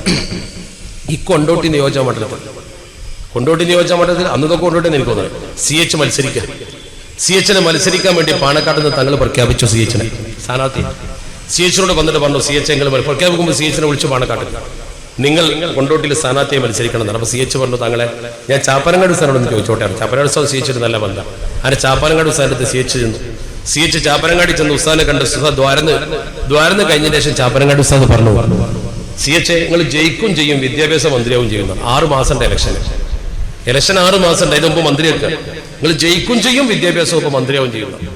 CH ജയിച്ചും ചെയ്തു, വിദ്യാഭ്യാസ വകുപ്പ് മന്ത്രിയാവും ചെയ്യും. രണ്ടും ഒരേപോലെ സംഭവിച്ചു. ഇന്നും CH ചരിത്രത്തിൽ രേഖപ്പെട്ട് കിടക്കുന്നുണ്ട്. ചാപ്പനങ്ങാടി ഉസ്താദിന്റെ സ്മരണികളുണ്ട്. മുനീറിനെ കാണുമ്പോൾ ചോദിച്ചുകൊണ്ട് വാപ്പാനോട് ഇങ്ങനെ പറഞ്ഞിരുന്നു, 6 മാസം മുമ്പ് നിങ്ങൾ ജയിക്കും, വിദ്യാഭ്യാസ മന്ത്രിയാവുന്നു CH. ആ CH ചാപ്പനങ്ങാടി ഉസ്താദ് എന്ത് പറഞ്ഞാലും കേൾക്കുമായിരുന്നു. ചാപ്പനങ്ങാടിയിൽ യത്തീങ്കാന ഉണ്ടാക്കി. ചാപ്പനങ്ങാടി യത്തീങ്കാന പോയി നോക്കി. ചാപ്പനങ്ങാടി യത്തീങ്കാന, ആ യത്തീങ്കാനൊക്കെ ഒരു സ്കൂൾ വേണം. എങ്ങനെ കൊടുക്കുക? അതിന്റെ ഗേറ്റിന്റെ മുമ്പിലാണ് കടുങ്ങാത്തുണ്ട് ഹൈസ്കൂൾ. ഗേറ്റിന്റെ മുമ്പിൽ ഇതേപോലെ തന്നെ ഇവിടുന്ന് പറയാം, ഇവിടുത്തെ റോഡ്, ആ കൗന്ന് നിൽക്കുന്ന സ്ഥലത്ത് ഹൈസ്കൂൾ, ഗവൺമെന്റ് ഹൈസ്കൂൾ. ഇത് ക്യാമ്പസ്. ഇവിടെ എങ്ങനെ ഒരു സ്കൂൾ കൊടുക്കുക? ഒരു ഗവൺമെന്റ് സ്കൂൾ തൊട്ടപ്പുറത്ത്. ഇവിടെ എങ്ങനെ എയ്ഡഡ് ഗവൺമെന്റ് സ്കൂൾ കൊടുക്കുക? സാധിക്കൂലല്ലോ. CH കൊടുത്തു പോയി സ്കൂളുണ്ട് അവിടെ, കൊടുത്തു സ്കൂളുണ്ട് അവിടെ. എങ്ങനെ കൊടുത്തത്? CHന്റെ കഴിവാണത്. അത് വരച്ചു. അത് വേറെ പഞ്ചായത്തായി, ഇത് വേറെ പഞ്ചായത്തായി, സ്കൂൾ വേറെ പഞ്ചായത്തിന് വന്നു. അത് CHന് കഴിയും. CHന് കഴിയും. പോയോക്ക് ഒരു സ്കൂളിന്റെ മൊത്തം നിങ്ങൾ നോക്കി എപ്പോൾ സ്കൂളാണ്. വളവന്നൂർ ബാഫയ്ക്ക് എത്തിക്കേണ്ട ഹൈസ്കൂൾ തൊട്ടപ്പുറത്ത് കിടക്കുന്നുണ്ട്, തൊട്ടപ്പുറത്ത് കടങ്ങാത്തോണ്ട് ഗവൺമെന്റ് ഹൈസ്കൂളുണ്ട്. രണ്ടും ഒരു റോഡിന്റെ വ്യത്യാസമുണ്ട്. ഇപ്പുറത്ത് ക്യാമ്പസ്, ഈ റോഡിന്റെ അപ്പുറത്തോട്ട് മീറ്റർ അളക്കാൻ കഴിയും. സീച്ചന് കൊടുത്തു, സീച്ചന് കഴിയും. CH മുഹമ്മദ് ഖായ സാഹിബും ചാപ്പനങ്ങാട് ഉസ്താദും തമ്മിലുള്ള ബന്ധത. ഇതേ ചാപ്പനങ്ങാട് ഉസ്താദ് നിങ്ങൾക്കറിയോ, ചാവക്കാടിന്റെ ഒരു കുടുംബം, ആ കുടുംബത്തിന്റെ വീട്ടിൽ കല്യാണം. ഉസ്താദിന്റെ മുരീദുമാരായതുകൊണ്ട് അവര് കല്യാണം ഉറപ്പിക്കാൻ ഉസ്താദിനെ വിളിച്ചു. ഉസ്താദ് കല്യാണമൊക്കെ നിശ്ചയിച്ചിട്ട് പറഞ്ഞു, ബിരിയാണി കല്യാണത്തിന് ചോറ് വെച്ചാൽ ഞാൻ വന്നിട്ടേ ആ ചെമ്പ് പൊളിക്കാൻ പാടുള്ളൂ. ഒരു കർശനമായ താക്കീത് കൊടുത്തു പോയി. കല്യാണത്തിന്റെ ദിവസം വന്നു, ആളുകളൊക്കെ കൂടി പുതിയാപ്പിള കടക്കെത്തി. എന്നൊക്കെ പുതിയാപ്പിള വന്നിട്ടേ ചോറ് കിട്ടുള്ളൂ. ഇപ്പൊ പിന്നെ പുതിയാപ്പിള വരുമൊന്നും വേണ്ട, കല്യാണത്തിന് ചെന്നാൽ കല്യാണം നടന്നാലും നടന്നില്ലെങ്കിലും ചോറ് കിട്ടും ഉറപ്പാണ്. രാവിലെ തന്നെ എന്ന് ചോറുന്ന് പോരാ, കല്യാണം നടക്കട്ടെ നടക്കാതിരിക്കട്ടെ, നിക്കാതെ നടക്കട്ടെ നടക്കാതിരിക്കട്ടെ, എന്തായാലും കൊണ്ട് നമുക്ക് ചോറ് കിട്ടും. അന്നങ്ങനെ അന്ന് പുതിയാപ്പിളൊക്കെ വന്ന് നിക്കാതെ കിടന്ന് വലിയമത്തായിട്ട് തന്നെ ചോറ് കിട്ടും. ശരി, അങ്ങനെ ചോറ് കിട്ടാൻ വേണ്ടി ഇവർ കാത്തിരിക്കുക. ഉസ്താദ് വരുന്നില്ല, ആകാംക്ഷ. അവസാനം ഉസ്താദ് എത്തിയ ഉടനെ ഉസ്താദ് ചോദിച്ചു, ചോറിന്റെ ചെമ്പ് എവിടെയാണെന്ന് ചോദിച്ചു. ബാക്കിൽ ഒരു പറമ്പിൽ ഒരു മരത്തിന്റെ ചുവട്ടിലാണ് ചോറ് വെക്കുന്നത്. അവിടെ പോയി എല്ലാവരും ചെന്ന് ചെമ്പ് പൊട്ടിക്കാൻ പറഞ്ഞു. പൊട്ടിച്ചിട്ട് ആ വെക്കുന്ന ആളോട് പറഞ്ഞു, അത് കുറച്ച് ചോറും കിട്ടി പുറത്തേക്ക് കൊട്ടാൻ പറഞ്ഞു. ആൾക്കാർ ചോറിന് കാത്തിക്കുക, അതൊക്കെ ചോറിനല്ലേ, ആ ചോറ പുറത്തേക്ക് കൊട്ടാൻ പറഞ്ഞു. നിവൃത്തിയില്ല, കൊട്ടി. പകുതിന് കൊട്ടി നോക്കുമ്പോൾ അതിലുണ്ട് ഈ മരത്തിന്റെ മുകളിന്ന് ഈ ആവി പൊങ്ങിയപ്പോൾ ഇവൻ എങ്ങോട്ടോ തിരിഞ്ഞപ്പോഴായിരിക്കും ഒരു പാമ്പ് വീണ്ടയിൽ ഇങ്ങനെ ചത്ത് വെന്ത് കിടക്കുന്നുണ്ട്. ഞാൻ ശരി കാണിച്ചു. ഈ സംഭവം സാക്ഷി ഇന്ന് നിൽക്കുന്ന ആൾക്കാരാണ്. അവന്റെ സംഭവം അള്ളാഹുവിന്റെ അസലിയായ കലാൽ ഇങ്ങനെ ഒരു സംഗതി ഉണ്ടാവും ഉസ്താദിന് അറിയാം. അള്ളാഹു അങ്ങനത്തെ ചില വിധികൾ ചില സ്ഥലത്ത് വിധിച്ചാൽ ദ്വാ കൊണ്ട് ചിലത് മാറും, ചിലത് നടക്കുന്ന ചെയ്യും. നടക്കുമ്പോൾ പിന്നെ അതിന് രക്ഷപ്പെടുത്താൻ ചില ആൾക്കാർ അള്ള ചുമതലപ്പെടുത്തും. അപ്പൊ ആ കൗമ വിഷം തിന്നണ്ടെന്ന് വിചാരിച്ചാൽ അള്ള മൂപ്പരെ ചുമതലപ്പെടുത്തി. അതുകൊണ്ടാ പറഞ്ഞത് ഞാൻ വന്നിട്ട് ചെമ്പ് പൊളിച്ചാൽ മതി. ആ ജാതി ആ സംഭവം നടന്നത് ഞാനീ പറയുന്ന കെട്ടുകഥല്ല. ഈ രണ്ട് സംഭവങ്ങൾ വേണമെങ്കിൽ വളവന്നൂർ ബാഫയ്ക്ക് എത്തിങ്ങാനുള്ള കുട്ടികൾ സ്മരണിക ഇറക്കിയിട്ടുണ്ട്. ആ സ്മരണികയിൽ ഉണ്ട് ഈ സംഭവം, ഇല്ലാത്തതിൽ എഴുതൂല്ലോ. ആ സ്മരണികയിൽ ഈ സംഭവം ഉണ്ട്. അങ്ങനത്തെ സംഗതി ശരിക്കും നോക്ക്. ഇപ്പൊ ഉണ്ടല്ലോ നമ്മൾ ഉഷാറാകുമ്പോൾ മരക്കാർ ഹുസ്സൈനെ കണ്ട് ചോദിക്കും. മരക്കാർ ഹുസ്സൈനൊക്കെ തൊണ്ടൊക്കെ രോഗം വന്നു, കോഴിക്കോട് ഓപ്പറേഷൻ ചെയ്യണം, ഒരു നിവൃത്തിയില്ല, രക്ഷപ്പെടില്ല, ഇനി ശബ്ദം ഉണ്ടാവില്ല. ചാപ്പനോട് സമയം തടവിട്ട് ഊതി കൊടുത്ത് അനക്കൊരു കുഴപ്പമില്ലടാ, ഒരു കുഴപ്പപ്പെടില്ലല്ലോ, ഇപ്പോഴൊരു കുഴപ്പമില്ലല്ലോ. പിന്നെ ഡോക്ടറെ എത്തിയെന്നവർ ഡോക്ടർ പറഞ്ഞത്രേ ഇതെന്തേ സംഭവിച്ചെന്ന് എനിക്ക് തന്നെ മനസ്സിലാവണില്ല. ഡോക്ടർ തന്നെ പറയാം. ആ ചാപ്പനങ്ങാട് ഉസ്താദ് ഹൈദറുസ്സൂലിനോട് തോളിൽ കൈ വെച്ചിട്ട് പറയുന്നത് സമത്തെയാണ്, ഉറച്ചു നിൽക്കണം. ആ പറഞ്ഞ ചാപ്പനങ്ങാട് ഉസ്താദിന്റെ വാക്ക് കേട്ട് നമ്മൾ അവിടെ നിൽക്കണ്ടേ? ആ ഹൈദറുസ്സൂലിയുടെ വാക്ക് കേട്ട് നമ്മൾ അവിടെ നിൽക്കണ്ടേ? എന്താ നമുക്ക് കുറവുള്ളത്? അവിടെ നമ്മൾ നിൽക്കേണ്ടത്, അവിടെയാണ് നമ്മൾ ശരിക്കും. ഒരു പരാതിയും നമ്മുടെ ആളുകൾ അതിന് പറയാൻ പാടില്ല. ഇതിന് സമാന്തരം സൃഷ്ടിച്ചുകൊണ്ട് നമ്മുടെ സമൂഹത്തിൽ പ്രവർത്തിക്കുന്ന ആളുകൾ നമ്മുടെ സമൂഹത്തിൽ ഉണ്ടാക്കിയ കോലാഹലങ്ങൾക്ക് അറിയാലോ. ഇന്ന് വരെ സമയത്ത് എന്തെങ്കിലും ഒരു വിവാദം ഉണ്ടാക്കി, എന്തെങ്കിലും ഒരു വിവാദം നമ്മൾ ഉണ്ടാക്കി. നേരെ മറിച്ച് അവർ വിവാദം മാത്രമേ ഉണ്ടാക്കിയുള്ളൂ. മാസപ്പുറ വിവാദം മുതൽ, തൊലാക്ക് വിവാദം മുതൽ, മുടി വിവാദം മുതൽ എന്തൊക്കെ അവരുണ്ടാക്കി. ഞാൻ കുറ്റപ്പെടുത്തി പറയല്ല. ഇപ്പൊ അവസാനം അവർ ഇലക്ഷനിൽ വളരെ മോശമായ രീതിയിൽ പ്രതികരിച്ചു. മണ്ണാർക്കാട് ഇലക്ഷൻ ഒരു പണ്ഡിത സമൂഹത്തെ മുഴുവൻ അവമതിച്ചില്ല. എത്ര ദ്വാകളാണ് പഠിച്ചോനെ, ദിക്ർ, ദുആ, സ്വലാത്ത്, സുബ്ഹാനല്ലാഹ്. ശംസുദ്ദീൻ ഇവിടെ വന്നില്ലേ? മലക്കുകൾ വരെ ഇറങ്ങിയതാണ്. മലക്കുകൾ വരെ ഇറങ്ങിയെന്ന് പ്രസവിച്ചു. എന്തേ മലക്കുകൾ എന്ന് ചോദിച്ചു. അവന് പറഞ്ഞ മറുപടി എന്താ പറയുക? അവസാനം ഇറങ്ങിയത് ചിഹ്നം പഠിപ്പിച്ചു കൊടുക്കാൻ സമയം കിട്ടിയില്ല എന്നാണ്. അത്ര വരെ പറഞ്ഞു. മലക്കുകൾ കുറച്ച് നേരത്തെ വരേണ്ടതായിരുന്നു അർത്ഥം. അത്ര വരെ പറഞ്ഞ് പ്രസംഗിച്ചു. ഞാൻ തമാശക്കല്ലി പറയുന്നത്, മനുഷ്യന്റെ വിശ്വാസം ചൂഷണം ചെയ്യത്തക്ക വിധമുള്ള പ്രവർത്തനം. അമുസ്ലിങ്ങളെ വരെ കളിയാക്കില്ല നമ്മുടെ ആൾക്കാർ. വളരെ മോശമായി ചിത്രീകരിച്ചു. ഈ ഒരു അവസ്ഥയിലേക്ക് ഒരു സമൂഹം പോകാൻ പാടുണ്ടോ? അതുകൊണ്ട് നമ്മുടെ മഹല്ലത്തുകളൊക്കെ ശരിക്കും ശ്രദ്ധിക്കണം. നമ്മുടെ മഹല്ലത്തിൽ ഒരു അഡ്ജസ്റ്റ്മെന്റ് നടക്കാറില്ല. ഓരി കൂട്ടി നമുക്കുള്ള കുഴപ്പതാ. 100 ആള് നമ്മളുടെ 10 ആളെ അവരുണ്ടാവും. എന്താ നമ്മളെ കാര്യം ഒന്നും പറയാൻ നമ്മൾ സംഭവിക്കില്ല. ആദ്യം ആ സ്വഭാവം നടത്തണം. നമ്മുടെ മഹല്ലത്ത് ആരും എതിർക്കണ്ട, ഒരാളെയും എതിർക്കേണ്ട ആവശ്യമില്ല. നമ്മളെ കാര്യങ്ങളൊക്കെ നമ്മുടെ മഹലിൽ കൃത്യമായി പറയാം. ഇപ്പൊ ഞാനൊരു മഹലിനെ പറ്റി പ്രസിഡന്റാണ്. എന്റെ മഹലില് ഇപ്പൊ പ്രസിഡന്റ് സ്ഥാനം വൈസ് പ്രസിഡന്റ് ആകാൻ വേണ്ടി ഒരാൾ കൊടുത്തു. കാരണം നമുക്ക് സമയമില്ലാത്തതുകൊണ്ട് ആ മഹലിൽ നമ്മളെ കാര്യങ്ങൾ കൃത്യമായി നടത്തണം. എന്നാൽ മറ്റൊരു കുഴപ്പമൊന്നും ഉണ്ടാക്കണില്ല. നമ്മളെ കാര്യങ്ങളെ അവിടെ നടക്കുവാൻ എന്താ കുഴപ്പം? നമ്മളെ വിഷയങ്ങളെ അവിടെ പറയാൻ പറ്റുമോ? ആ രീതിയിൽ ആൾക്കാരെ നിർത്തും. ഒരു മുദരിസിനെ നിർത്തുമ്പോൾ, അതുപോലെ തന്നെ ഒരു മുഅല്ലിമിനെ നിർത്തുമ്പോൾ ഒക്കെ ശരിക്കും ശ്രദ്ധിക്കണം. അത് നമ്മൾ ആളാണോ എന്ന് ശരിക്കും നോക്കണം. ഒരു മഹലിന്റെ കാരണവർ എന്നോട് പറഞ്ഞ വാക്ക് ഇപ്പോഴും എനിക്ക് മറക്കാൻ പറ്റില്ല. അയാൾ പറഞ്ഞ എന്താ അറിയാം, ചില മൂല്യന്മാരെ കണ്ട് നിർത്തുമ്പോൾ നല്ല ആൾക്കാരായിരിക്കും. പിന്നെ അങ്ങനെ നിന്ന് അവസാനം പിരിച്ചുവിടുമ്പോൾ കുഴപ്പമുണ്ടാകും. പൊന്നാര എന്നോട് പറഞ്ഞതാണ്, പൊന്നാര ഉസ്താദെ ചില മൂല്യന്മാരുണ്ട് ജാതി വന്ന് പിരിച്ചു വിട്ടാ പിന്നെ എല്ലിലോടി പോയ മാറിയാണ്, പോയിട്ടേ വാസനിക്കും. അങ്ങനെയാണ്. ഒരു പോയിട്ടാ പിന്നെ കുഴപ്പമുണ്ടാവുക. ഒരു സാധുവായ മഹല്ലുഭാരമായി പറഞ്ഞതാണ്. നിൽക്കുമ്പോൾ ഒരു കുഴപ്പമുണ്ടാവില്ല. അവർ കുറച്ച് ആൾക്കാർ അതിന്റെ ഉള്ളിൽ ഉണ്ടാക്കി വെച്ചിട്ടുണ്ടാവും. ഒരു മഹല്ലത്തിൽ ഒരു പുതിയ ഗ്രൂപ്പ് ഉണ്ടാക്കിയിട്ടുണ്ടാവും. ആ ഒരു അവസ്ഥാവിശേഷം നമ്മുടെ സമൂഹത്തിൽ ഒരിക്കലും വരാൻ പാടില്ല. കാരണം നിങ്ങൾ മഹല്ല് ഭാരവാഹികളാണെങ്കിൽ നിങ്ങളോട് എനിക്ക് പറയാനുള്ളത്, നമ്മുടെ മദ്രസ, നമ്മുടെ പള്ളി, അത് സമത്വയുടെ കീഴിൽ തന്നെ നിൽക്കണം. എല്ലാ വിഭാഗത്തെയും നമ്മൾ അംഗീകരിക്കുകയും എല്ലാവർക്കും നമ്മൾ സ്ഥാനം കൊടുക്കുകയും ചെയ്യുന്നതോടൊപ്പം ആദർശം നമ്മുടേതാവും. നമ്മുടെ ആദർശത്തിൽ തന്നെ നമ്മൾ മുന്നോട്ട് പോകണം. ആ ആദർശത്തിൽ മുന്നോട്ട് പോകുമ്പോൾ യാതൊരു പ്രശ്നവും നമുക്ക് ഉണ്ടാവില്ല. ഇപ്പൊ മലപ്പുറത്ത് എനിക്കിപ്പോഴും ഓർമ്മയുണ്ട്, മദ്രസക്ക് അടിയും പിടിയും കുഴപ്പവുമായി, മദ്രസകളിൽ പ്രശ്നമായി. മലപ്പുറത്ത് കലക്ടർ നേതൃത്വത്തിൽ ചേംബറിൽ ചർച്ച നടന്നു. കലക്ടർ അധ്യക്ഷം വഹിക്കുന്നു. ചേംബറിൽ ചർച്ചയിൽ ഞങ്ങളൊക്കെ ഉണ്ട്. നമ്മുടെ പക്ഷത്ത് നമ്മളെ ആൾക്കാരുണ്ട്, അവരുടെ പക്ഷത്ത് അവരുടെ ആൾക്കാരുണ്ട്. 4-5 പ്രതിനിധി നമ്മുടെ ഭാഗത്തും 4-5 പ്രതിനിധി അവരുടെ ഭാഗത്തും, 1-2 MLA-മാരും അതുപോലെ തന്നെ ഒരു ബെഞ്ചിട്ടിട്ട് RDO അടക്കമുള്ള ഉദ്യോഗസ്ഥരും. ചർച്ച മുറുകി. നമ്മൾ ആദ്യം തന്നെ ബഹുമാനപ്പെട്ട കലക്ടർ ഒരു മാനദണ്ഡം പറഞ്ഞു. കലക്ടർ പറഞ്ഞ മാനദണ്ഡം കൃത്യമായിരുന്നു. ഒരു വിദ്യാഭ്യാസ ബോർഡിന്റെ കീഴിൽ രജിസ്റ്റർ ചെയ്ത മദ്രസ ആ വിദ്യാഭ്യാസ ബോർഡിന്റെ ആളുകൾ നടത്തുക. ആ വിദ്യാഭ്യാസ ബോർഡിന്റെ പേരിൽ രജിസ്റ്റർ ചെയ്ത മദ്രസയുടെ കമ്മിറ്റി എല്ലാ വിഭാഗം ആളുകളെയും അവിടെ പഠിപ്പിക്കുക. ചേളാരി രജിസ്റ്റർ ചെയ്ത വിദ്യാഭ്യാസ ബോർഡ് മദ്രസയിലേക്ക് വേറൊരു കുട്ടി വന്നാൽ പഠിപ്പിക്കൂല എന്ന് പറയാൻ പാടില്ല. മറുഭാഗത്തിന്റെ വിദ്യാഭ്യാസ ബോർഡ് രജിസ്റ്റർ ചെയ്ത മദ്രസ അവർ നടത്തുക, അവിടെ ആരെയും പഠിപ്പിക്കുക. നമ്മൾ ഉടനെ എഴുന്നേറ്റ് പറഞ്ഞു ഞങ്ങൾ റെഡിയാണ്, ഞങ്ങളെ മദ്രസ ഞങ്ങൾ നടത്തും, ഞങ്ങളെ മദ്രസയിൽ ആരെയും പഠിപ്പിക്കും. ഒരു കുട്ടി വന്നാലും ശരി അവരെ നമ്മൾ വെറുതെ വിടൂല, എല്ലാവരും പഠിപ്പിക്കും. നമ്മുടെ മദ്രസയിൽ നമ്മുടെ സിലബസ് ആയി. ഇവര് പറഞ്ഞു എഴുന്നേറ്റ് അത് പറ്റൂല, ഞങ്ങളുടെ കുട്ടികൾക്ക് ഞങ്ങളുടെ ഒരു സിലബസ് ഉണ്ട്, ആ സിലബസ് പഠിപ്പിക്കണം. അപ്പൊ കലക്ടർ പറഞ്ഞു നിങ്ങൾ മദ്രസ പഠിപ്പിച്ചാൽ പോലെ ഇവരെ ഏത് മദ്രസയിലും പഠിപ്പിക്കണം എന്നുള്ളത്. ആ എന്താ അതിന്റെ മാനദണ്ഡം എന്ന് ചോദിച്ചാൽ കലക്ടർ അവര് പറഞ്ഞു ഇവരെ മദ്രസകളൊക്കെ ഞങ്ങളുടെ പൂർവികരും കൂടി ചേർന്ന് ഉണ്ടാക്കിയത്, അതിൽ പങ്ക് ഞങ്ങൾക്ക് ഉണ്ട് എന്ന് പറഞ്ഞു. അപ്പൊ നമ്മൾ പറഞ്ഞത് വഖഫ് സ്വത്താണെന്നാണ്. അപ്പൊ അവര് പറഞ്ഞു വഖഫ് സ്വത്താണെങ്കിലും ഞങ്ങൾക്ക് ഞങ്ങളെ പങ്ക് കിട്ടണമെന്നാണ്. അപ്പൊ പെരിന്തൽമണ്ണ ആഡിയോയിൽ ഒരു നായരുണ്ട് ഉദ്യോഗസ്ഥ, മൂപ്പര് എണീച്ചത് പറഞ്ഞു ഡെഡിക്കേറ്റഡ് പ്രോപ്പർട്ടി ഓഫ് ഗോഡ്, ദൈവത്തിന് അർപ്പിത സമ്പത്തുള്ള ഇത് വഖഫ്, അതെങ്ങനെ വീതം വെക്കാൻ പറ്റുമോ ചെയ്യാൻ? അയാൾ വഖഫിന്റെ മസല പഠിപ്പിക്കുക ഈ സാധുക്കൾക്ക് നായരെ. ഇവരിങ്ങനെ നോക്കിക്ക, ആരൊന്നും മിണ്ടിയില്ല. അപ്പൊ അവര് പറഞ്ഞു ഞങ്ങൾക്ക് വീതം വേണം. ബഹളമായ അന്തരീക്ഷത്തിൽ ആ കുഴപ്പമായി. അപ്പൊ ഞങ്ങൾ അതിന്റെ കുറെ ഉദാഹരണങ്ങളൊക്കെ പറഞ്ഞു അവർക്ക് കൃത്യമായി. ഞാൻ ഇപ്പോഴും ഓർമ്മയുണ്ട് ഞങ്ങൾ പറഞ്ഞ ഉദാഹരണം, കരുണാകരൻ പുതിയ പാർട്ടി ഉണ്ടാക്കി കോൺഗ്രസ് പോയ DAC ഉണ്ടാക്കി പോയ ആളാണ്. ഞാൻ തന്നെ പറഞ്ഞൊരു DAC എന്ന പാർട്ടി കരുണാകരൻ ഉണ്ടാക്കി, കോൺഗ്രസും കരുണാകരൻ ഉണ്ടാക്കിയതാണ്. ഇന്ന് ഇന്ദിരാഭവനിൽ കരുണാകരന് ഒരു അവകാശം ഉണ്ടാവില്ല. അയാൾ കൂടി ഉണ്ടാക്കിയതാണ് ഇന്ദിരാഭവൻ. അയാൾ പുറത്തായതുകൊണ്ട് അയാൾക്ക് അവകാശം ചോദിക്കാൻ അയാൾ വരുന്നില്ലല്ലോ. കോൺഗ്രസ്സുകാർ കൊടുക്കോ, KPCC കൊടുക്കോ, ഇന്ദിരാഭവനിൽ അവകാശം ഇല്ല. എന്താ കാരണം? ഉണ്ടാക്കിയ കാലത്ത് കരുണാകരൻ ഉണ്ടെങ്കിലും ശരി അയാൾ വേറെ പാർട്ടിയിൽ പോയില്ലേ. മാതൃ പാർട്ടിക്ക് അവകാശം ഉണ്ടാവുന്നു. ഇവർക്ക് ഉണ്ടാവുക അവർ ബഹളമൊക്കെ പറയുന്നത് ന്യായമില്ല. അപ്പോഴാണ് കലക്ടർ ഡെസ്കിൽ അടിച്ചിട്ട് എഴുന്നേറ്റ് കലക്ടർ വർത്തമാനം പറഞ്ഞു. അതുകൊണ്ട് തല താഴ്ത്തി പോയി 2 കൂട്ടരും. കലക്ടർ പറഞ്ഞെന്താ അറിയോ, നിങ്ങൾ 2 കൂട്ടരും പണ്ഡിതന്മാരും, താടിയും തലപ്പാവുള്ള പണ്ഡിതന്മാർ, നിങ്ങൾക്ക് മദ്രസ മക്കളെ പഠിപ്പിക്കാനല്ല. ഞാൻ ചോദിക്കട്ടെ, നിങ്ങൾക്ക് തന്നെ തമ്മിൽ ഇങ്ങനെ കുഴപ്പമുണ്ടാക്കാനാണ് നിങ്ങൾ പഠിപ്പിച്ച കുട്ടികൾ നന്നാവും, എന്തിനാ നിങ്ങൾക്ക് മദ്രസ എന്ന് ചോദിച്ചതാരാ? സുമന മേനോൻ, ഒരു സ്ത്രീ, അമുസ്ലിം. അഭിനന്ദിക്കണ്ടേ ആ പെണ്ണിനെ? ആലോചിച്ച് നോക്കണം. തലയും താഴ്ത്തിന് പോകുന്നു. ആരെയും കുഴപ്പമുണ്ടാക്കിയത്? സമത്വ കേരള ഇസ്ലാം മത വിദ്യാഭ്യാസ ബോർഡിന്റെ മദ്രസ ഇക്കാലം അത്രയും നമ്മൾ നടത്തിയിട്ട് വല്ല കുഴപ്പമുണ്ടായിട്ടുണ്ടോ? വല്ല പ്രശ്നം ഉണ്ടായിട്ടുണ്ടോ? ഇല്ലല്ലോ, ഒരു പ്രശ്നം ഉണ്ടായിട്ടില്ല. നേരെ മറിച്ച് അതിന്റെ ഇടയ്ക്ക് സിലബസ് ശരിയല്ലെന്ന് പറയാനും റസ്മുൽ ഉസ്മാനി പ്രശ്നം കൊണ്ടുവരാനും ഈ ഉമ്മത്തിന് എല്ലാ മഹല്ലത്തിലും കാദിമാരെ നിയമിച്ച് പാണക്കാട് കുടുംബം മാസം ഉറപ്പിച്ചു പോകുന്ന സമൂഹത്തിൽ പുതിയ കാദിയെ നിർമ്മിക്കാനും ഭിന്നിപ്പുണ്ടാക്കാനും ആരാ വന്നത്? അവസാനം അല്ലാഹുവിന്റെ പരിശുദ്ധ പ്രവാചകന്റെ ആസാറിനെ വരെ കളിക്കാൻ ആരാ വന്നത്? അവർ വിശ്വാസമില്ലാത്ത സമൂഹമായി മാറുന്ന വിഭാഗമായി നമ്മളെ ആളുകൾ തെറ്റിദ്ധരിക്കാൻ പാടില്ല. നമ്മൾ ആ പഴമയിൽ തന്നെ നിൽക്കണം. ഇപ്പൊ അവരിൽപ്പെട്ട കുറെ ആളുകൾ മാറി ചിന്തിച്ച് വരാൻ തുടങ്ങിയിട്ടുണ്ടല്ലോ. ഒരുപാട് ആളുകൾ മാറി ചിന്തിച്ചു. നമ്മളിൽ നിന്ന് ഒരാൾ അങ്ങോട്ട് പോകുന്നില്ലല്ലോ. അതുകൊണ്ട് നമ്മൾ മനസ്സിലാക്കണം, നമ്മൾ നിൽക്കുന്ന സ്ഥലം ശുദ്ധവും പവിത്രവുമാണ്. നമ്മൾ ആരോടും കുഴപ്പത്തിന് പോകണ്ട. നമുക്കൊരു മഹല്ലത്തിലും പ്രശ്നം ഉണ്ടാക്കാൻ കഴിയില്ല. നമ്മളെ നേതാക്കന്മാർ നമ്മളോട് പറഞ്ഞു ഒരു അടിയും പിടിയും കുഴപ്പമൊന്നും എവിടെ ഉണ്ടാക്കണ്ട. അപ്പൊ തൊട്ടടുത്ത് നിങ്ങൾ നോക്ക്, വല്ല മനപ്രയാസം അവർക്കുണ്ടായോ? ഈ തൊട്ടപ്പുറത്തുള്ള 2 സ്ഥലത്ത് നിങ്ങൾ ആലോചിച്ച് നോക്ക്. പരിശുദ്ധ റമദാന്റെ മുമ്പല്ലേ പള്ളിയാണ് പൂട്ടിയത്? പരിശുദ്ധ റമദാനിലല്ലേ പള്ളി പൂട്ടിയത്? ഈ പള്ളി പൂട്ടിയിട്ട് അവർക്ക് വല്ല മനപ്രയാസം ഉണ്ടായോ? ഒരു മനപ്രയാസം ഉണ്ടായില്ലല്ലോ. മനപ്രയാസമില്ലാതെ പള്ളി പൂട്ടി. അതുപോലെ തന്നെ ഒരു ജുമാ മുടങ്ങി, 6 നോമ്പിന്റെ അന്ന് വെള്ളിയാഴ്ച ജുമാ മുടങ്ങി. ഒളോട്ടൂർ എടുത്തുങ്ങളാണ്ടല്ലോ.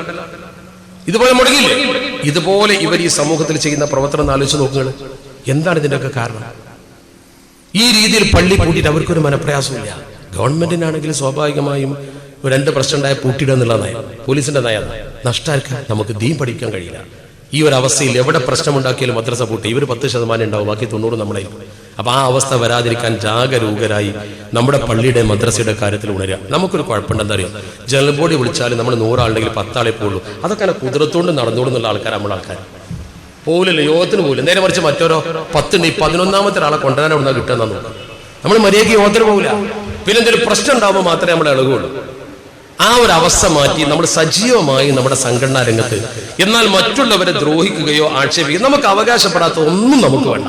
ഇന്ന് വരെ അവരൊരു സ്ഥാപനത്തിൽ നമ്മൾ കയറി പിടിച്ചിട്ടില്ല. പിടിക്കണ്ട, ആക്ഷേപിക്കണ്ട. അവരുടെ പ്രവർത്തനത്തെ അവരതിന്റെ വഴിക്ക് പോയിക്കോട്ടെ.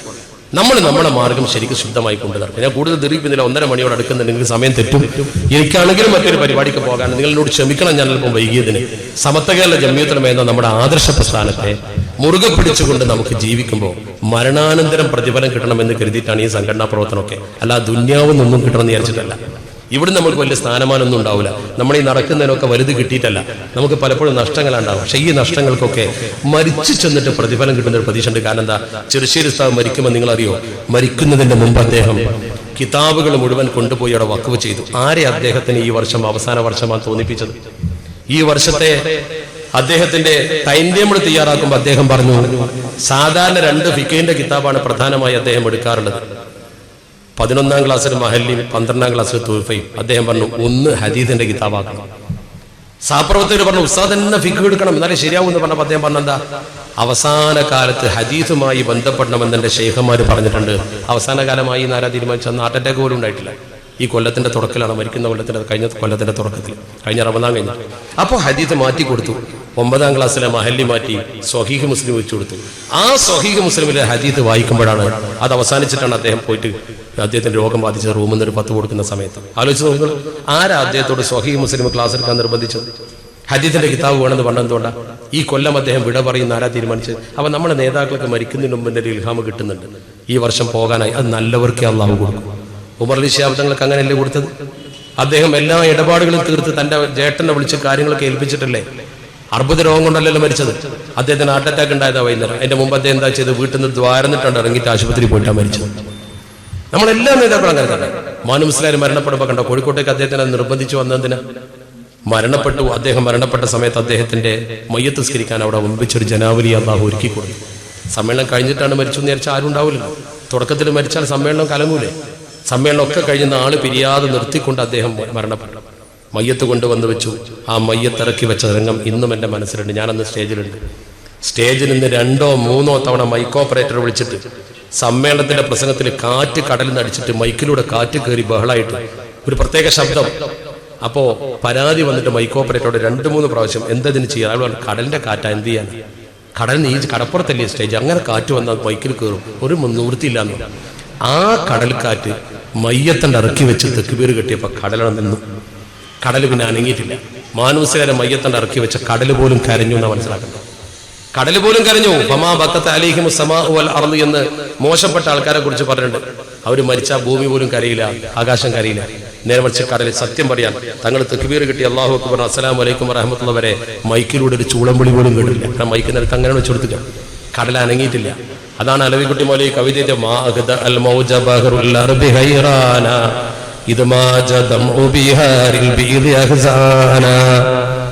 അറബിക്കടലിന്റെ തിരമാലകളെ അടക്കി നിർത്തിയ ശക്തി എന്താണെന്ന് എനിക്ക് മനസ്സിലാവില്ല എന്ന് അദ്ദേഹം പറഞ്ഞു.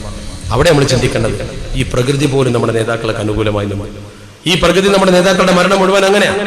നമ്മുടെ മഹാന്മാരായ നേതാക്കൾ അവരുടെ ജീവിതം അങ്ങനെ. നിങ്ങൾക്കറിയോ, ആർമിയ ഉസ്താദ് നിങ്ങൾക്ക് പരിചയമുള്ള ആളാണല്ലോ, അദ്ദേഹത്തിന് മഗ്ഫിറത്ത് കൊടുക്കുമാറാവട്ടെ. ബേബി ഹോസ്പിറ്റലിൽ കാല് പൊട്ടി കിടക്കുന്ന സമയത്ത് ഞാൻ കേട്ടതാ, കാല് പൊട്ടി കിടക്കുന്ന സമയത്ത് അദ്ദേഹത്തിന്റെ കാല് തലമുണെന്ന് പറഞ്ഞത് കാലൊന്ന് കമ്പിട്ട കാലല്ലേ, വല്ലാതെ വേദനയിൽ പോയി അദ്ദേഹം ഒന്ന് പൊട്ടിക്കരഞ്ഞു, ഉറക്ക കരഞ്ഞു. കുട്ടികളെ കൂടി കാല് നേരെ വെച്ചു കൊടുത്തു. വേദനയുടെ കമ്പിട്ട കാല് മറിഞ്ഞാലും നല്ല വേദന ഉണ്ടാവും. ചികിത്സ എടുക്കുന്ന സമയത്ത് പെട്ടെന്ന് കരഞ്ഞു പോയി, മജ്ജനുള്ളിൽ നിന്ന് കിടക്കല്ലേ. അങ്ങനെ ബഹുമാനപ്പെട്ടവർ അല്പം കഴിഞ്ഞ് ദ്വാരക്കാത്രേ. അദ്ദേഹത്തിന്റെ കൂടെ നിന്ന് ആൾക്കാർ പറയണം, ശിഷ്യന്മാരും അദ്ദേഹത്തിന്റെ മക്കളും പറയാം, ദ്വാരക്കാണ് പഠിച്ചോനെ, ദുന്യാവെന്ന് ഇന്നെ എത്രയും വേദനിപ്പിച്ചോ, ഇനി ഞാൻ കരയില്ല, പരലോകത്ത് ഞാൻ എൻ്റെ അടുത്ത് വരുമ്പോൾ ഇന്നെ വേദനിപ്പിക്കാൻ ഞാൻ മതി. അപ്പൊ ഈ കരഞ്ഞല്ലേ ഷേറിപ്പോയി തോന്നിയത്. പഠിച്ചോനെ, ദുന്യാവെന്ന് ഇന്നെ എത്രയും വേദനിപ്പിച്ചോ, ഇനി ഞാൻ കരയില്ല, ദുന്യാവെന്ന് ഞാൻ എൻ്റെ അടുത്തേക്ക് വരുന്ന സമയത്ത് പരലോകത്തിന്റെ വേദനയാക്കാൻ ഞാൻ മതി. കണ്ടോ, അതാണ് നമ്മൾ മനുഷ്യന്മാർ. അവരെ കൂടെ നമ്മൾ നമുക്ക് പഴിച്ചില്ല, ബാക്കിയൊക്കെ ജാടകളാണ്. നമ്മൾ കുറ്റം പറയാൻ പോകണ്ട, നമുക്ക് നമ്മൾ തന്നെ മതി എമ്പാടും. അവിടെ നിൽക്കുക, ആ ഇസ്തിഖാമത്തിലൂടെ മുന്നോട്ട് പോകുക. അതിന് അല്ലാഹു നമുക്ക് തൗഫീഖ് തരുമാറാവട്ടെ, നമ്മുടെ പ്രവർത്തനങ്ങളെ പടച്ചിറവ് വിജയിപ്പിക്കുമാറാവട്ടെ എന്ന് മാത്രം പ്രാർത്ഥിച്ചുകൊണ്ട്, സമയത്തിന്റെ ഒരു കുറവുണ്ട്, അല്ലെങ്കിൽ നമ്മുടെ നേതാക്കളെ ചരിത്രം ഒരുപാട് എനിക്ക് പറയാനുണ്ട്. ഇതാണ് നമ്മളെ കരുത്ത്. പരവിക്കുട്ടി വൈസ ഗൾഫിൽ ചെല്ലുന്ന സമയത്ത് മഴീശത്തിന് വേണ്ടി പോയത്, അല്ലെ അവരൊക്കെ അവിടെ പ്രവർത്തിക്കുമായിരുന്നു. അതുപോലത്തെ ഒരുപാട് പ്രവർത്തകരുണ്ട് അവിടെ. അവരവിടെ സത്യധാര ഇറക്കി. അതുപോലെ തന്നെ അനുബന്ധ പ്രവർത്തനം അലവിക്കുട്ടി വയസ്സിന് ഇരുത്തി. ഞാനൊരു കാര്യം പറയാം, അലവിക്കുട്ടി വയസ്സിക്ക് അറിയാമായിരിക്കാം, ഗൾഫില് എനിക്ക് ഓർമ്മയുടെ റാസൽ ഹൈമിന്റെ ഒരു സുഹൃത്താന്ന് തോന്നുന്നുണ്ട്. ഈ സുഹൃത്ത് നമ്മുടെ ഒരു സജീവ പ്രവർത്തകൻ. ഈ കുട്ടി സത്യധാര വിതരണം ചെയ്യുന്ന ഔക്കാഫിൽ ജോലിയിൽ ഏർപ്പക്കാരനാണ്. ഈ ഔക്കാഫിൽ ജോലിയുടെ ചെറുപ്പക്കാരൻ ഈ സത്യധാര വിതരണം ചെയ്ത് അവന്റെ വണ്ടിയിലെ വിതരണം ചെയ്യാം. അങ്ങനെ ഇവൻ ഈ വണ്ടിയിൽ ഇവന്റെ വണ്ടിയിൽ സത്യധാര കണ്ടപ്പോൾ ഏതോ വിദഗ്ധകാരാന്ന് തോന്നുന്നു പരാതിപ്പെട്ടു. ഔക്കാഫിൽ പരാതി കൊടുത്തപ്പോൾ ഇവന്റെ വണ്ടിയിൽ നിന്ന് ഈ സാധനം പിടിച്ചു. സത്യത്തിൽ ഇവന്റെ വണ്ടിയിൽ ഇത് അവൻ വിതരണം ചെയ്യാറില്ല. ഇവന്റെ വണ്ടിയാണ് ഗവൺമെന്റ് കൊടുത്ത വണ്ടി. ഓന്റെ പ്രൈവറ്റ് വണ്ടിയിൽ വന്ന് കൊണ്ടുപോകാറുള്ളൂ. ആ കെട്ടടുത്ത് വെച്ചെന്നുള്ളൂ. പക്ഷെ ആ വണ്ടിയിൽ നിന്ന് പിടിച്ചുകൊണ്ടാണ് ജോലി നഷ്ടമായി. കുട്ടി ജോലി നഷ്ടമായി. ജോലി നഷ്ടപ്പെട്ടപ്പോൾ ഈ ചെറുക്കം ഇവരോടൊക്കെ പറഞ്ഞെന്താണെന്ന് ഞാൻ അന്വേഷണത്തെ കുറിച്ച് കൊടുത്തു. ചെറുപ്പക്കാരൻ പറഞ്ഞത്, എനിക്ക് യാതൊരു പരാതിയില്ല, എനിക്കായിരുന്നു നല്ല ജോലി പഠിച്ചു തന്നുള്ളൂ. സമത്വക്ക് വേണ്ടി ഞാൻ പ്രവർത്തിച്ചിട്ടല്ലേ, എനിക്ക് പേടില്ല. ഗവൺമെന്റ് ജോലി നഷ്ടപ്പെടുക ഗൾഫിലെ ഔക്കാഫിന്റെ ജോലി. അങ്ങനെ ഈ കുട്ടി കുറച്ച് ദിവസം എന്നുള്ള അപ്പോഴേക്കും ഇവൻ വേറൊരാളെ പരിചയപ്പെട്ട് അയാൾ മുഖേന ഈ കുട്ടിന്റെ സ്വഭാവശുദ്ധി അറിയാവുന്നതുകൊണ്ട് നേരിട്ട് അവനെ വസാറില പിന്നെ പോയി. നേരിട്ട് ഭരണാധികാരിയുടെ ഓഫീസിൽ, അതായത് ഔക്കാഫിനെ നിയന്ത്രിക്കുന്ന മേലോഫീസിൽ അതിനേക്കാൾ നല്ല ശമ്പളത്തിൽ ജോലിയാണ് കിട്ടി. ആ കുട്ടിയുടെ വിശ്വാസം നോക്കുന്ന സമത്വം ഹിദ്മത്ത് ചെയ്ത ആ കുട്ടിന്റെ ഇവരെന്നോട് പറഞ്ഞ വിഷയം. അപ്പൊ ആ കുട്ടിക്ക് നഷ്ടപ്പെട്ട ജോലി 4 ദിവസമേ പോയുള്ളൂ, അതിനേക്കാൾ വലിയ ജോലി. ഇപ്പൊ ഈ ഔക്കാഫിനെ വരെ നിയന്ത്രിക്കുന്ന ഏറ്റവും പ്രധാനപ്പെട്ട അമീറിന്റെ ഓഫീസിലാണ് ജോലി ഇട്ടിട്ട്. എന്തായാലും പ്രന്താവുണ്ട് അന്ന് കൊടുക്കണം. അപ്പൊ നമ്മുടെ ഇഖ്ലാസ് നമ്മളെ രക്ഷിക്കും. നിങ്ങളൊരു പേടിയും പേടിക്കണ്ട. എന്തൊക്കെ ഭൗതികത ആര് കാണിച്ചാലും ശരി, എന്തൊക്കെ എതിർബന്ധമാണോ മദ്രസ അടിച്ചു പിടിച്ചാലും ജുമ മുടക്കിയാലും അതൊക്കെ അവസാനം നന്മയിലേക്ക് തന്നെ തിരിച്ചു വരും. കാരണം നമ്മൾ സത്യത്തിന് വേണ്ടിയാണ് നിൽക്കുന്നത്. നമുക്കൊരു പള്ളി ഏറുണ്ട് അല്ലെങ്കിൽ കുറെ മദ്രസ കൂടുതലുണ്ടെന്ന് അഭിമാനിക്കാനല്ല, നമുക്കിത് സത്യത്തിന്റെ കീഴിൽ നടത്തിക്കൊണ്ടു പോകണം. CH ഹൈദ്രോസുസിനെ കണ്ടിരുന്ന കാലത്ത് എപ്പോഴും പറയുമായിരുന്നു, മക്കളെ പ്രസംഗിക്കുമ്പോൾ സത്യമേ പറയാം. എതിരാളികളെ ആക്ഷേപിക്കാൻ വേണ്ടി ഇല്ലാത്ത ഒന്നും നിങ്ങൾ പറയണ്ട, വളരെ സത്യമായിട്ടാ പറയാം. ആലോചിച്ച് നോക്കണം. ദാറുഖുദന്റെ പിരിവിന് വേണ്ടി ബഹുമാനപ്പെട്ട CH തൊയ്യ് ഫൈസിക്ക് ഹൈദ്രസൂലിനും ബാബുട്ടേജി ഇരുത്തി ക്ലാസ് എടുത്തു കൊടുത്തത് തൊയ്യ് പറയുന്നേക്കാം. ആ ബാബുട്ടേജും ഹൈദ്രസൂലിനും പറയാം, രണ്ടാളും ഇത്തിരി തൊയ്യബിനെ ഗൾഫിലേക്ക് അയക്കാണ് പിരിവിന്, ദാറുഖുദന്റെ പിരിവിന്. എന്താ പറയണത്? ഇവിടെ 11.5 വയസ്സുള്ള നിഷ്കരങ്കരായ തക്ലീഫ് ഇല്ലാത്ത കുട്ടികളുടെ പാവുണ്ടല്ലോ, പ്രായപൂർത്തിയാവാത്ത ചെറിയ കുട്ടികളെ ഇവിടെ പഠിപ്പിക്കണം. കൊച്ചു കുട്ടികളാണ്. ഇവിടെ നിന്ന് പിരിവിന് അങ്ങോട്ട് പോയിട്ട് ഇവിടെ ഇല്ലാത്തതൊന്നും പറയണ്ട, ഇവിടെ ഉള്ളത് മാത്രം പറഞ്ഞാൽ മതി. ഇവിടെ അങ്ങനെ ഉണ്ട് ഇങ്ങനെ ഉണ്ട് എന്ന് പറഞ്ഞൊന്നും പിരിപ്പിക്കണ്ട. ഈ കുട്ടികൾ നമ്മൾ ഇങ്ങനെ ആക്കാൻ ഉദ്ദേശിക്കുന്നത് മാത്രം പറഞ്ഞാൽ മതി, കൂടുതലൊന്നും പറയണ്ട. കാരണം ഇല്ലാത്തത് പറഞ്ഞ് പിരിവെടുത്ത് കൊടുത്തിട്ട് ഈ 11.5 വയസ്സായ മക്കളെ തീറ്റിട്ട് സ്ഥാപനം നടത്തി മക്കളെ ഹറാമ് തീറ്റിയ കുറ്റം ഞങ്ങൾക്ക് അവർക്ക് ഏറ്റെടുക്കാൻ പറ്റൂല. ഉള്ളത് മാത്രം പറഞ്ഞിട്ട് 10 രൂപ കിട്ടുകയാണെങ്കിൽ അത് മതി പഠിപ്പിച്ചു കൊടുത്താൽ. വേറെ പിരിവിന് പോകുമ്പോൾ എന്താ പറയാ? ആലോചിച്ച് നോക്കള്. 10 രൂപ എങ്ങനെ ഉണ്ടാക്കാനല്ല നോക്കുക, ഉള്ളത് മാത്രം പറഞ്ഞാൽ മതി. അതാണ് അവരെ പ്രത്യേകത, ഇഖ്ലാസത. ഞാൻ അത്ഭുതപ്പെട്ടിട്ടുണ്ട്. ഞാൻ ഹൈദ്രസൂരി പറയാം, CH ഹൈദ്രസൂലിയുടെ മകൻ തൊയ്യ് ഫൈസി ദുബായ് സുന്നി സെന്ററിൽ ഇരിക്കുന്ന സമയത്ത് ബാപ്പാന്റെ ഒരു കത്ത് വന്നു. എന്റെ മുമ്പ് നിന്നാണ് പൊളിച്ച്, എനിക്ക് ഇപ്പോഴും ഓർമ്മ മറക്കാൻ കഴിയില്ല. എന്താ സംഭവം? തൊയ്യബിന്റെ പെങ്ങളെ കല്യാണം, ഹൈദ്രസൂലിയുടെ മകളെ കല്യാണം. തൊയ്യ് ഫൈസി ഇവിടുന്ന് കത്ത് എഴുതി, ദാറുഖുദന്റെ ഓർഗനൈസറായിട്ട് അവിടെ പ്രവർത്തിക്കുകയാണ്. ബാപ്പാക്ക് കത്തയച്ചു, പെങ്ങളെ കല്യാണമല്ലേ, ഞാൻ ഇവിടുന്ന് എന്താ ഉണ്ടാക്കി അയക്കേണ്ടത്? ഒരു ബാപ്പാനോട് മകൻ ഗൾഫിൽ നിന്ന് ചോദിക്കേണ്ട ചോദ്യമുള്ളത്. പെങ്ങളെ കല്യാണം ഞാൻ എന്താ അയക്കേണ്ടത്? ബാപ്പ കത്തയച്ചെന്താ? തുടക്കം തന്നെ അള്ളാഹ്ക്ക് വേണ്ടി നിൽക്കുന്നവർക്ക് അള്ള ഉണ്ടാവും. എന്നിട്ട് താഴത്തെ എഴുതി മലയാളം എന്താ എഴുതിയേ? മകളെ കെട്ടിക്കുക എന്നുള്ള എന്റെ ഉത്തരവാദിത്തം ഞാൻ നിർവഹിക്കും, നീ ദാറുഖുദന്റെ ഉത്തരവാദിത്തം അവിടെ നിർവഹിച്ചാൽ മതി, വേറൊന്നും ചെയ്യണ്ട. അന്നയച്ചത് ദാറുഖുദന്റെ പിരിവിനാണ്, പെങ്ങളെ കെട്ടിക്കാനല്ല. ആലോചിച്ചു നോക്കള്. ആ മറുപടി പറഞ്ഞ ഹൈദ്രസൂലിയുടെ മനസ്സെവിടെ നിൽക്കുന്നത്? അതിന്റെ തുടക്കത്തിൽ എഴുതിയ മങ്കാനലില്ല കാനല്ലാഹു ലഹു, അള്ളാഹ്ക്ക് വേണ്ടി നിലകൊണ്ടാൽ അള്ള ഒപ്പം ഉണ്ടാവും, മതി. തവക്കുലാണ്, അതാണ് ശരിയായ തവക്കുൽ. ആ തവക്കുലുള്ള ഉസ്താദുമാരാണ് നമ്മുടെ ഉസ്താദുമാർ. നമുക്ക് പഴക്കൂല കൂട്ടരെ അള്ളാഹു നമ്മെ അവരുടെ കൂടെ സ്വർഗത്തിൽ ഒന്നിപ്പിക്കുമാറാവട്ടെ എന്ന് മാത്രം പ്രാർത്ഥിച്ചുകൊണ്ട് സമയത്തിന്റെ കുറവ് കൊണ്ട് മാത്രം ഞാൻ അവസാനിപ്പിക്കുന്നു.